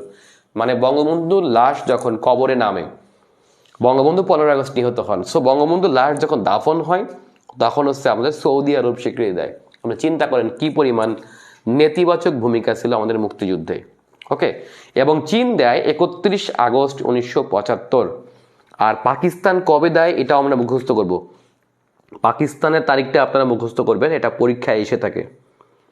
ঠিক আছে, পাকিস্তানের তারিখটা এখানে দেওয়া নেই, কেউ জানলে একটু কমেন্ট করেন। সো পাকিস্তানের তারিখটা ইম্পর্টেন্ট, এখানে তারিখ সহ পড়বেন, যতগুলো দেওয়া আছে না, আমি যেগুলো মুখে বলছি এগুলো হচ্ছে তারিখ সহ পড়বেন। যেমন ইরাক, ঠিক আছে, তারপরে হচ্ছে সৌদি, আমি আগেই বলি Iraq, Saudi, China, Senegal, Indonesia, Malaysia একই দিনে দেয়, গ্রেট ব্রিটেন, তারপরে ভারত, ভুটান, পূর্ব জার্মানি, সোভিয়েত ইউনিয়ন এবং পাকিস্তানটা যোগ করবেন এখানে। এই কয়টা তারিখ সহ মুখস্থ করবেন। ঠিক আছে, এই এবার দেখি আমরা স্বীকৃতি নিয়ে আরো কিছু কথা। আচ্ছা দেখেন, এখানে ফেব্রুয়ারি 1972, 73 দেওয়া আছে, এগুলো আপনি একটু দেখে নেবেন। ওকে। আচ্ছা, বঙ্গবন্ধুর 4 খুনির রাষ্ট্রীয় খেতাব প্রত্যাহার, এটা আপনারা পড়ে নেবেন, এটা মনে হয় আমি সাম্প্রতিক পড়াইছি, সো ওখান থেকে আপনারা পড়ে নেবেন। সেই 4 খুনির নাম পড়বেন কে কে আর কোন খেতাবে ছিল। আচ্ছা, মুক্তিযুদ্ধে খেতাব, এখান থেকে ইম্পর্টেন্ট। দেখেন মুক্তিযুদ্ধের খেতাব কিন্তু প্লাস মাইনাস হয়েছে, সো এই প্লাস মাইনাসটা আপনারা পড়ে নেবেন। এখানে বীর প্রতীক কয়জন, বীর শ্রেষ্ঠ কয়জন, বীর উত্তম কয়জন, বীর বিক্রম কয়জন, এটা আপনারা পড়বেন। আর ডান দিকে আসবেন হচ্ছে আপনার বর্তমানে কয়জন, আর মাঝখানে দেখতে পাচ্ছি খেতাব বাতিল কয়জনের, সে বাতিলের নামটি পড়বেন। ওকে। এই যে মুক্তিযুদ্ধের 4টি খেতাব, এই 4টি খেতাবের বিস্তারিত দেওয়া আছে এখানে, সেই 4টি খেতাবের কয়জন, বর্তমানে কয়জন, নারী মুক্তিযোদ্ধা কয়জন, এইসব বিষয় দেওয়া আছে, সো এটা আপনারা এখান থেকে পড়ে নেবেন। এরপর দেখেন বাহিনী ভিত্তিক খেতাব, মুক্তিযুদ্ধের সবচেয়ে বেশি অবদান রাখে সেনাবাহিনী। আমরা জানি সেখানে হচ্ছে 288 জন হচ্ছে আপনার এখান থেকে খেতাব পায় সবচেয়ে বেশি। ঠিক আছে, 676 জনের মধ্যে প্রায় 300ই প্রায় সেনাবাহিনীর, সো সেনাবাহিনীর নামটা পড়বেন। আমি জানি না মুক্তিযুদ্ধে পুলিশ কেন এত কম, পুলিশ মাত্র 5 জন খেতাব পাইছে, খুবই কম। সেনাবাহিনীর পরে কিন্তু আপনার রাইফেলসের ভূমিকা অনেক, রাইফেলস দেখতে পাচ্ছি আমরা, সবচেয়ে কম পুলিশের অবদান, কেন আমি জানি না। আচ্ছা, বীর শ্রেষ্ঠ পরিচিতি, এখান থেকে আপনারা এক নজরে পড়ে নেবেন, কার বাড়ি কোথায়, কার কবর কোথায় এবং নিহত হয় কবে, এবং কোন মানে বীরশ্রেষ্ঠ কোন সেক্টরে যুদ্ধ করছে, এটা কিন্তু পরীক্ষা আসে, এবং কবর কোথায় এটাও পরীক্ষা আসে। ওকে। সো বীরশ্রেষ্ঠ বিস্তারিত পড়বেন। আচ্ছা, মুক্তিযুদ্ধকালীন মুদ্রা এবং ডাক টিকিট, এটা আপনারা এক নজরে এখান থেকে পড়ে নেবেন। ওকে। 14 ডিসেম্বর বুদ্ধিজীবী হত্যা, এটাও আপনারা এখান থেকে এক নজরে পড়ে যাবেন। শহীদ সাংবাদিক মুক্তিযুদ্ধে নামগুলো পড়বেন। আচ্ছা, মুক্তিযুদ্ধে বিবিধ প্রসঙ্গ, এই বিবিধটা আপনারা পড়বেন, 2-1 লাইন করে দেওয়া আছে, ইম্পর্টেন্ট। আচ্ছা, এরপরে আছে 109 পৃষ্ঠায় মুক্তিযুদ্ধের যে বিভিন্ন কবিতা, এই কবিতাগুলো আপনারা পড়বেন। দেখবেন একই নামে অনেকগুলো ব্যক্তি থাকতে পারে, মুক্তিযুদ্ধে কবিতা, মুক্তিযুদ্ধে উপন্যাস, মুক্তিযুদ্ধে নাটক, প্রবন্ধ, স্মৃতিকথা, ঠিক আছে, এইগুলো আপনারা শুধু মুখস্থ করবেন। আচ্ছা, মুক্তিযুদ্ধে প্রামাণ্য চিত্র, মুক্তিযুদ্ধে স্বল্প দৈর্ঘ্য চিত্র, পূর্ণাঙ্গ সিনেমা, এগুলো পড়বেন। আর লাস্টে এসে হচ্ছে আপনার বঙ্গবন্ধুর স্বদেশ প্রত্যাবর্তন, বঙ্গবন্ধু কবে স্বদেশ প্রত্যাবর্তন করলেন, এটা একটু আমরা পড়ব। একটু আমি এখানে ছবি এঁকে দেখাই দিই, মানে ভালো হবে তাহলে। সো আমি এই যে মানে ইয়াগুলো আছে সেগুলো আপনার সবগুলো মুখস্থ করবেন, শুধু ইম্পর্টেন্টগুলো দেওয়া আছে পরীক্ষায়। মুক্তিযুদ্ধের নাটক, কবিতা, গল্প, প্রবন্ধ, এগুলোর নাম, লেখকের নাম, সিনেমা হলে সিনেমার পরিচালকের নাম অবশ্যই পরীক্ষা আসে। সো এগুলো আপনার মুখস্থ করার বিষয় পরীক্ষায়। আমার বইয়ে যেগুলো দেওয়া আছে আপনারা সবগুলো মুখস্থ করবেন। আর এখানে একটু বলে রাখা দরকার যে আপনার অনেকের দেওয়া আছে, সাল দেওয়া আছে, যে এই সিনেমাটি হয়েছে 1995, 96, 91, এগুলো আপনার পড়তে হবে না, শুধুমাত্র সিনেমার নাম পড়বে। ধরেন স্টপ জেনোসাইড কে করছে, জহির রায়হান করছে, ঠিক আছে, এই টাইপের, বাট সাল লাগবে না আপনার। ওকে।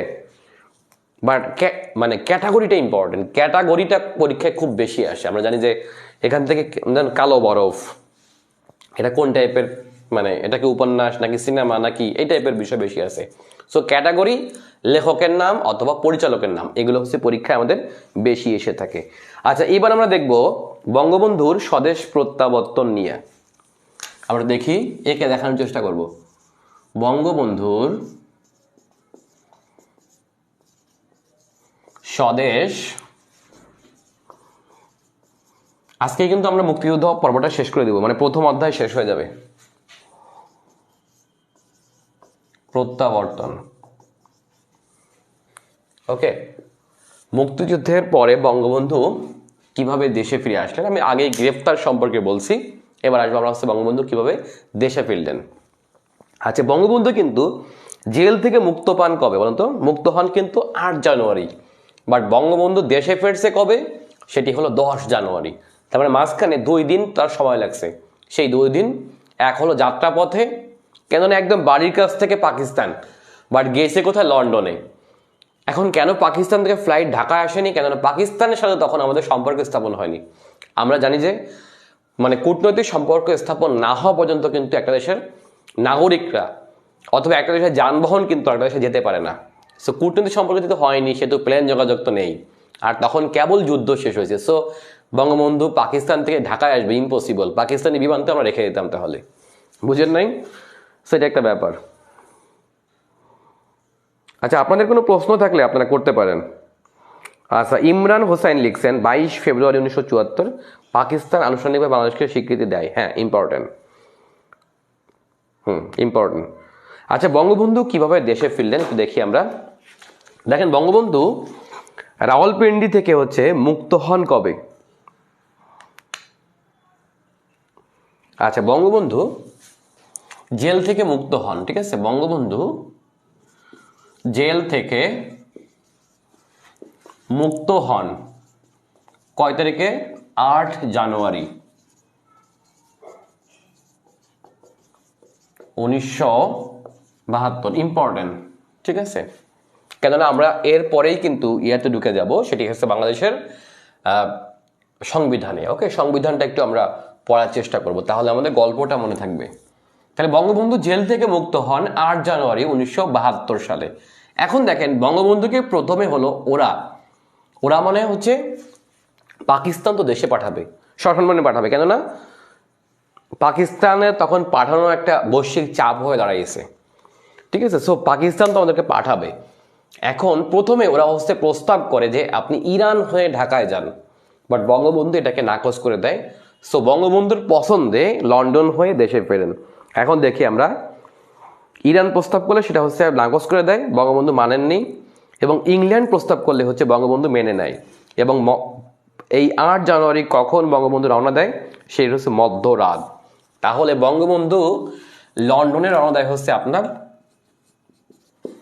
লন্ডনে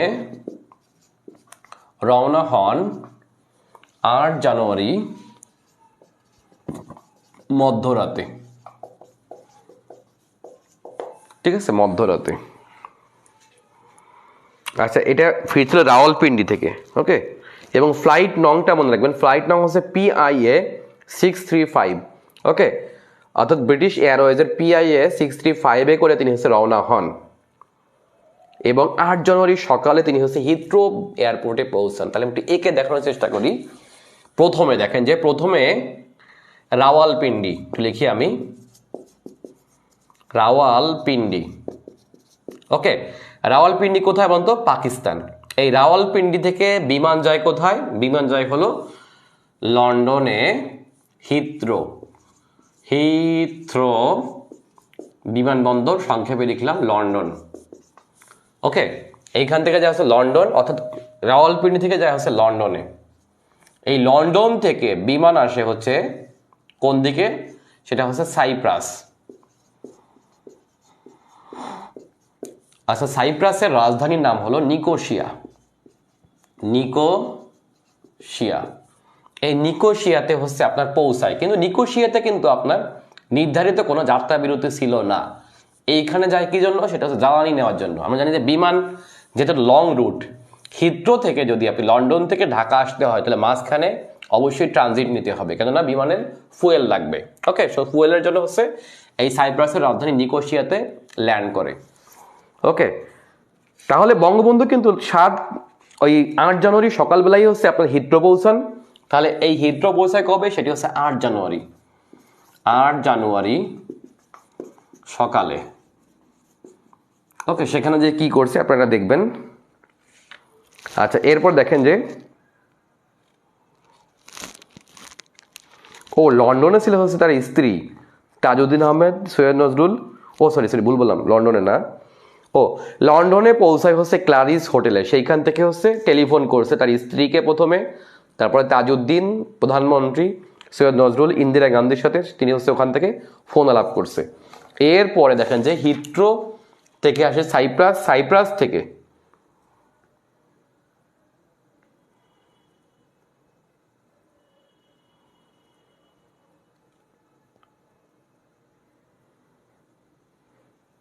আচ্ছা, এই যে সাইপ্রাসে আসছিল কয় তারিখে? সেটা হচ্ছে 9 জানুয়ারি।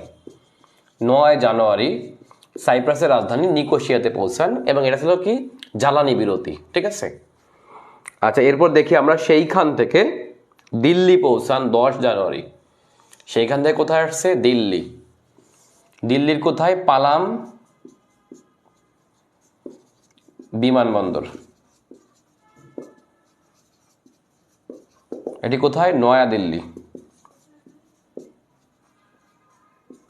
এই নয়াদিল্লি পৌঁছান কয় তারিখে? সেটি হলো 10 জানুয়ারি। আচ্ছা, 10 জানুয়ারি কয়টা একটু দেখি আমরা। সকালে। 10 জানুয়ারি সকালে বঙ্গবন্ধু কোথায় ফেরেন? পালাম বিমানবন্দরে, সেটি হচ্ছে নয়াদিল্লিতে। ওকে, আচ্ছা, এরপর দেখেন এখানে নেমে কি করছেন। এখানে নেমে তিনি হলেন ভারতের প্রেসিডেন্ট, ভিভি গিরি, রাশিয়ার রাষ্ট্রদূত, এবং হচ্ছে পরবর্তীতে প্যারেড গ্রাউন্ডে যে ভাষণ দেন, আমরা জানি সেটা হচ্ছে দিল্লির প্যারেড গ্রাউন্ডে যে ভাষণ দেন, এবং সেইখানে রাষ্ট্রপতি ভবনে প্রধানমন্ত্রী ইন্দিরা গান্ধীর সাথে 40 মিনিট বৈঠক করেন এবং সেইখানে ভারতে মোট 3 ঘন্টা অবস্থান করে। 3 ঘন্টা অবস্থান করেন। ওকে, এই 3 ঘন্টায় সবচেয়ে ইম্পর্টেন্ট যে কাজটি করেন সেটি হলো 1, ভারতের প্রেসিডেন্ট ভিভি গিরি, ভিভি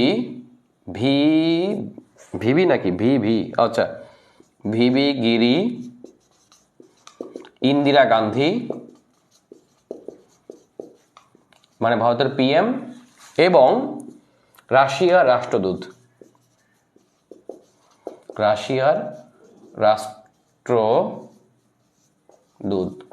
এদের সাথে সাক্ষাৎ করছে এই 3 ঘন্টার মাঝখানেই, এবং পাশাপাশি প্যারেড গ্রাউন্ডে ভাষণ দেয়। কি করে বলুন তো? প্যারেড গ্রাউন্ডে ভাষণ দেন। সম্ভবত এই ভাষণে বঙ্গবন্ধু বলছিলেন যে ওই যে 7.5 কোটি মানুষের নাকি 7 কোটি কি যেন, বাঙালির হে মুগ্ধ জননী, রেখেছ বাঙালি করে মানুষ করনি, বাট কবিগুরু আপনি এসে দেখে যান যে আমার বাঙালি আজ মানুষ হয়েছে, আমার স্বাদ পূর্ণ হয়েছে। মেবি এই ভাষণটি দেন হচ্ছে এই প্যারেড গ্রাউন্ডে, ঠিক আছে। আচ্ছা, এরপর দেখি আমরা সেইখান থেকে এই যে পালাম এয়ারপোর্ট থেকে হচ্ছে আপনার দুপুর 1:45 ব্রিটিশ এয়ারওয়েজ রয়্যাল এয়ারফোর্স কমেটে করে তেজগাঁও এয়ারপোর্টে অবতরণ করেন এবং সেইখানে বঙ্গবন্ধুকে গার্ড অফ অনার দেন ওসমানী, লেফটেন্যান্ট শফিউল্লাহ এবং মেজর মঈনুল ইসলাম, ঠিক আছে। এইটুকু দেখি আমরা। তাহলে এইখান থেকে বঙ্গবন্ধু কোথায় ফিরেন? তেজগাঁও। তখনও কিন্তু এই যে বর্তমান যেখানে আছে হযরত শাহজালাল, এটা কিন্তু হয়নি। সেখান থেকে কোথায় ফিরছে? তেজগাঁও বিমানবন্দর, ঠিক আছে। এই তেজগাঁও এয়ারপোর্টে বঙ্গবন্ধু পৌঁছান কখন? সেটি হলো দুপুর 1:45। দুপুর 1:45। ওকে, এবং বঙ্গবন্ধু পৌঁছলে তাকে রিসিভ করছে কে? মুক্তিযুদ্ধের প্রধান সেনাপতি কর্নেল এম.এ.জি. ওসমানী, জেনারেল শফিউল্লাহ, যে হচ্ছে পরবর্তীতে বাংলাদেশের সেনাপ্রধান হয় বঙ্গবন্ধু দেশে পড়ার পরে, এবং মেজর মঈনুল, এরা হচ্ছে বঙ্গবন্ধুকে গার্ড অফ অনার দেন, ঠিক আছে। এরপরে এখান থেকে বঙ্গবন্ধু কোথায় যান? আমরা জানি যে সোহরাওয়ার্দী উদ্যানে যান সেখান থেকে, এবং তারপরে যান হচ্ছে তার বাড়িতে, ধানমন্ডি 18 নম্বর বাড়িতে বর্তমান, যেটি হচ্ছে তৎকালীন সময়ে 32 নম্বর বাড়ি, এবং 6:15 সাংবাদিক এবং অন্যান্যদের সাথে সাক্ষাৎ করে। এইভাবে হচ্ছে আপনার বঙ্গবন্ধু 10 জানুয়ারি দেশে প্রত্যাবর্তন করেন। ওকে, তাহলে আমরা এই ইয়েটা মনে রাখবো। তাহলে বিমান কোন দিকে যায়? উনি ব্রিটিশ বিমানে করেই গেছে, কিন্তু আপনার সব জায়গায়। রাওয়ালপিন্ডি থেকে কোথায় গেছে? হিথ্রো। এইখান থেকে হিথ্রো থেকে 8 জানুয়ারি পৌঁছান, সেখান থেকে সাইপ্রাসের নিকোসিয়ায় যায় 9 জানুয়ারি। তবে এই ছিল হচ্ছে আপনার একটা অনির্ধারিত বিরতি, অর্থাৎ জ্বালানি নেওয়ার বিরতি। সেখান থেকে আসছেন দিল্লির পালাম এয়ারপোর্টে, সেইখান থেকে সাক্ষাৎ করেন 3 ঘন্টা অবস্থান করে, এক জায়গায় ভাষণ দেন, সেটি হচ্ছে প্যারেড গ্রাউন্ডে, এবং সাক্ষাৎ করেন প্রেসিডেন্ট ভিভি গিরি, ইন্ডিয়ার প্রেসিডেন্ট, প্রধানমন্ত্রী ইন্দিরা গান্ধী এবং রাশিয়ার রাষ্ট্রদূতের কাছে। অর্থাৎ মুক্তিযুদ্ধে আমরা যেই 3 ব্যক্তির কাছে অসম্ভব ঋণী, এদের সাথে হচ্ছে আপনার সাক্ষাৎ করেন। ওকে, তারপরে হচ্ছে তেজগাঁও পৌঁছান। তেজগাঁও থেকে তাকে দুপুর 1:45 পৌঁছালে তাকে গার্ড অব অনার দেন মুক্তিযুদ্ধের 3 জন বিখ্যাত মুক্তিযোদ্ধা, এমএজি উসমানী, জেনারেল শফিউল্লাহ অর্থাৎ এস ফোর্সের প্রধান, এবং মেজর মঈনুল্লাহকে। এবং এইখান থেকে কোথায় যান? তেজগাঁও এয়ারপোর্ট থেকে কোথায় আসেন? আসেন হচ্ছে সোহরাওয়ার্দী উদ্যানে।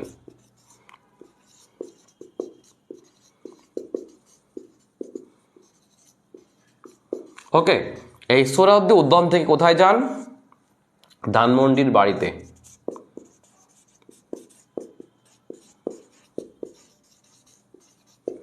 ঠিক আছে, এইটা আপনারা জাস্ট একটু মনে রাখবেন। ভাইবা টাইপের পরীক্ষা এগুলো একটু বেশি ধরে থাকে, বিশেষ করে একটু স্ট্যান্ডার্ড যেখানে ভাইবা হয় সেই সব চাকরি পরীক্ষায় এইসব ধরে থাকে। ওকে, সো আমরা এই জায়গাগুলো কোথায় কি করছিল এগুলো আমরা খুঁটিনাটি জানতে হয় আমাদের ভাইবার জন্য।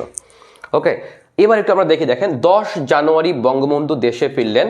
এখন প্রশ্ন হলো, বঙ্গবন্ধু তখন দেশের কি? বলেন তো, বঙ্গবন্ধু তখন পদমর্যাদা কি বলেন তো রাষ্ট্রে? অর্থাৎ বঙ্গবন্ধু কিন্তু দেশের রাষ্ট্রপতি। বঙ্গবন্ধু তখন দেশের কি? রাষ্ট্রপতি হিসেবে কিন্তু আপনার দেশে ফেরেন।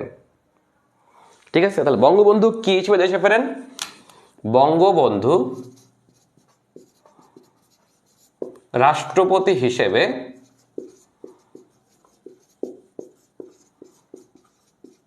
দেশে ফিরেন। ওকে, রাষ্ট্রপতি শব্দটা আমরা মনে রাখবো। কিন্তু মাত্র 2 দিন পরেই বঙ্গবন্ধু দেশের কি হয়ে যান? প্রধানমন্ত্রী হয়ে যান। কেননা বঙ্গবন্ধু যেহেতু জনগণের নেতা, রাষ্ট্রপতি পদটা আমরা সবাই বুঝতে পারি একটু গাম্ভীর্যপূর্ণ পদ, এটা করলে নড়াচড়া করা যায় না। আপনার গায়ে যদি মাছিও পড়ে আপনি কিন্তু সরাতে পারবেন না, ব্যাপারটা এরকমই আর অনেকটা। সেই টাইপের পুতুল টাইপের পদে না বসে বঙ্গবন্ধু দেশের কোন পদটি বেছে নেন? প্রধানমন্ত্রী পদটি বেছে নেন, সেটি হচ্ছে 12 তারিখ থেকে। কিন্তু এই যে 3টা দিন, 10 জানুয়ারি একটু মনে রাখি আমরা। ওকে, 10 জানুয়ারি, পরের দিন 11 জানুয়ারি, পরের দিন 12 জানুয়ারি। ওকে, এই 3টা তারিখ একটু মনে রাখবেন আপনারা। দেখেন এখানে প্রথমে আসি আমরা 10 এবং 11 জানুয়ারি, তখন বঙ্গবন্ধু দেশের কি? রাষ্ট্রপতি। ওকে, এখন 10 জানুয়ারি বঙ্গবন্ধু কি করলেন? দেশে ফিরলেন। দেশে ফিরলেন, তাও আবার শেষে। এখন আমরা বুঝতে পারি একটা স্বাধীন দেশ, তার কিচ্ছু নেই, তাই না? তখনও ঢাকাও তো রাজধানী হয়নি, আমরা জানি ঢাকাও কিন্তু তখন রাজধানী হয়নি আনুষ্ঠানিকভাবে। সো বঙ্গবন্ধু দেশে ফিরলেন, তখন রাজধানী কিন্তু আপনার মুজিবনগরে জাস্ট একটা অনানুষ্ঠানিক রাজধানী। একটা দেশের রাজধানী নেই, স্টেট ব্যাংক নেই, মুদ্রা নেই, কিচ্ছুই নেই। একদম সত্যিকার অর্থেই তলাবিহীন ঝুড়ি টাইপের, শুধুমাত্র মানুষ আছে আর আবেগ আছে, আর কিচ্ছু নেই কিন্তু। সো বঙ্গবন্ধু দেশে ফিরলেন একটা খালি হাতে, এবং দেশটাও সম্পূর্ণ হচ্ছে তখন ফাঁকা, কিছুই নেই, না অর্থনীতি, না স্টেট ব্যাংক, না সেনাবাহিনী, না বিমান বাহিনী। যা আছে সেই সেনাবাহিনী বিমান বাহিনী সেটা কিন্তু আপনার শুধুমাত্র মুক্তিযুদ্ধকালীন, বাট এটা কিন্তু খুবই সক্ষম যে এমনটা না, অনেক অস্ত্র আছে ব্যাপারটা তাও না। সো একটা স্বাধীন দেশে সবকিছু চাই। সো বঙ্গবন্ধু, তার আগে দরকার হচ্ছে আপনার দেশের কি বলতো? সংবিধান। সবার আগে দরকার দেশের সংবিধান। কেননা একটা রাষ্ট্রের দর্পণ বলা হয় সংবিধানকে। একটা রাষ্ট্র কেমন হবে, তার আচরণ কেমন হবে, এই অর্থনীতি কেমন হবে, সবকিছু ঠিক করবে হচ্ছে একটা সংবিধান। তাহলে আমাদের সবার আগে দরকার হচ্ছে সংবিধান। তার মানে বঙ্গবন্ধু 10 জানুয়ারি দেশে ফিরলেন, এবং বুঝলেন যে আমার যা কিছু দরকার তার সবার আগে ঠিক করতে হবে কি সংবিধান। তাহলে আগেই লাগবে হচ্ছে রাষ্ট্রের দর্পণ বা আয়না, যা দিয়ে হচ্ছে রাষ্ট্রকে আপনার চিনতে হবে। তার মানে বঙ্গবন্ধু 11 জানুয়ারি 1972 সালে অর্থাৎ দেশে ফেরার ঠিক পরের দিন কি করলেন, অ্যাজ এ রাষ্ট্রপতি হিসেবে অস্থায়ী সংবিধান আদেশ জারি করলেন।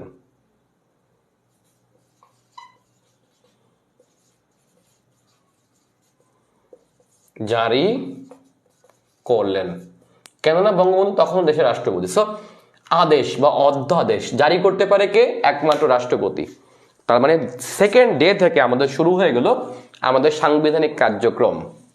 ঠিক আছে, এখন একটু দেখি আমরা। এখন বঙ্গবন্ধু এই 2 দিন মাত্র রাষ্ট্রপতি পদে থাকলেন, অর্থাৎ ওই দিন তো ফিরলেনই, সারাদিনই সন্ধ্যা পর্যন্ত ব্যস্ত, দেশে ফেরার পরে ঘরে ফিরতে সন্ধ্যা হয়ে গেছে। সো পরের দিনই তিনি কিন্তু বাংলাদেশের রাষ্ট্রপতি হিসেবে অস্থায়ী সংবিধান আদেশ জারি করেন। আমরা জানি যে একটা দেশে যদি আপনার পার্লামেন্ট না থাকে, ওকে, এই যে ক্রান্তিকালীন অবস্থায় একমাত্র কার হুকুম আইন হয়, সেটা হচ্ছে রাষ্ট্রপতি। ওই মুহূর্তে মানে দেশের যে কোনো শূন্যতায় রাষ্ট্রপতির মুখের কথাও একটা আইনে পরিণত হবে এবং সেটা কিন্তু সাংবিধানিক আইন। আপনি চিন্তা করেন, অর্থাৎ ক্রান্তিকালীন মুহূর্তে রাষ্ট্রপতির মুখের কথাও আপনার সংবিধান হিসেবে গণ্য হবে। সো এটাকে আমরা বলি অধ্যাদেশ বলি। কি বলি? আদেশ অথবা অধ্যাদেশ বলি। সো বঙ্গবন্ধু এই অস্থায়ী সংবিধান আদেশ বা অধ্যাদেশ জারি করলেন 11 তারিখে। তার মানে দ্বিতীয় দিন থেকে শুরু হয়ে গেল 11 জানুয়ারি 1972 সাল থেকে শুরু হয়ে গেল আমাদের সাংবিধানিক কার্যক্রম। ওকে, কিন্তু পরের দিন এসে আমরা দেখি 12 জানুয়ারি থেকে বঙ্গবন্ধু দেখলেন যে আমি তো জনগণের নেতা, তাহলে রাষ্ট্রপতি টাইপের পদে না থেকে আমি প্রধানমন্ত্রী পদটি অলঙ্কৃত করব। বিধায় 12 জানুয়ারি বঙ্গবন্ধু দায়িত্ব নেন কি হিসেবে? প্রধানমন্ত্রী হিসেবে। তাহলে রাষ্ট্রপতি কি হলেন? আচ্ছা, রাষ্ট্রপতি করলেন। তাহলে বঙ্গবন্ধু 12 জানুয়ারি রাষ্ট্রপতি করলেন কাকে? সাবেক বিচারপতি, তার নাম হলো বিচারপতি আবু সাঈদ চৌধুরীকে।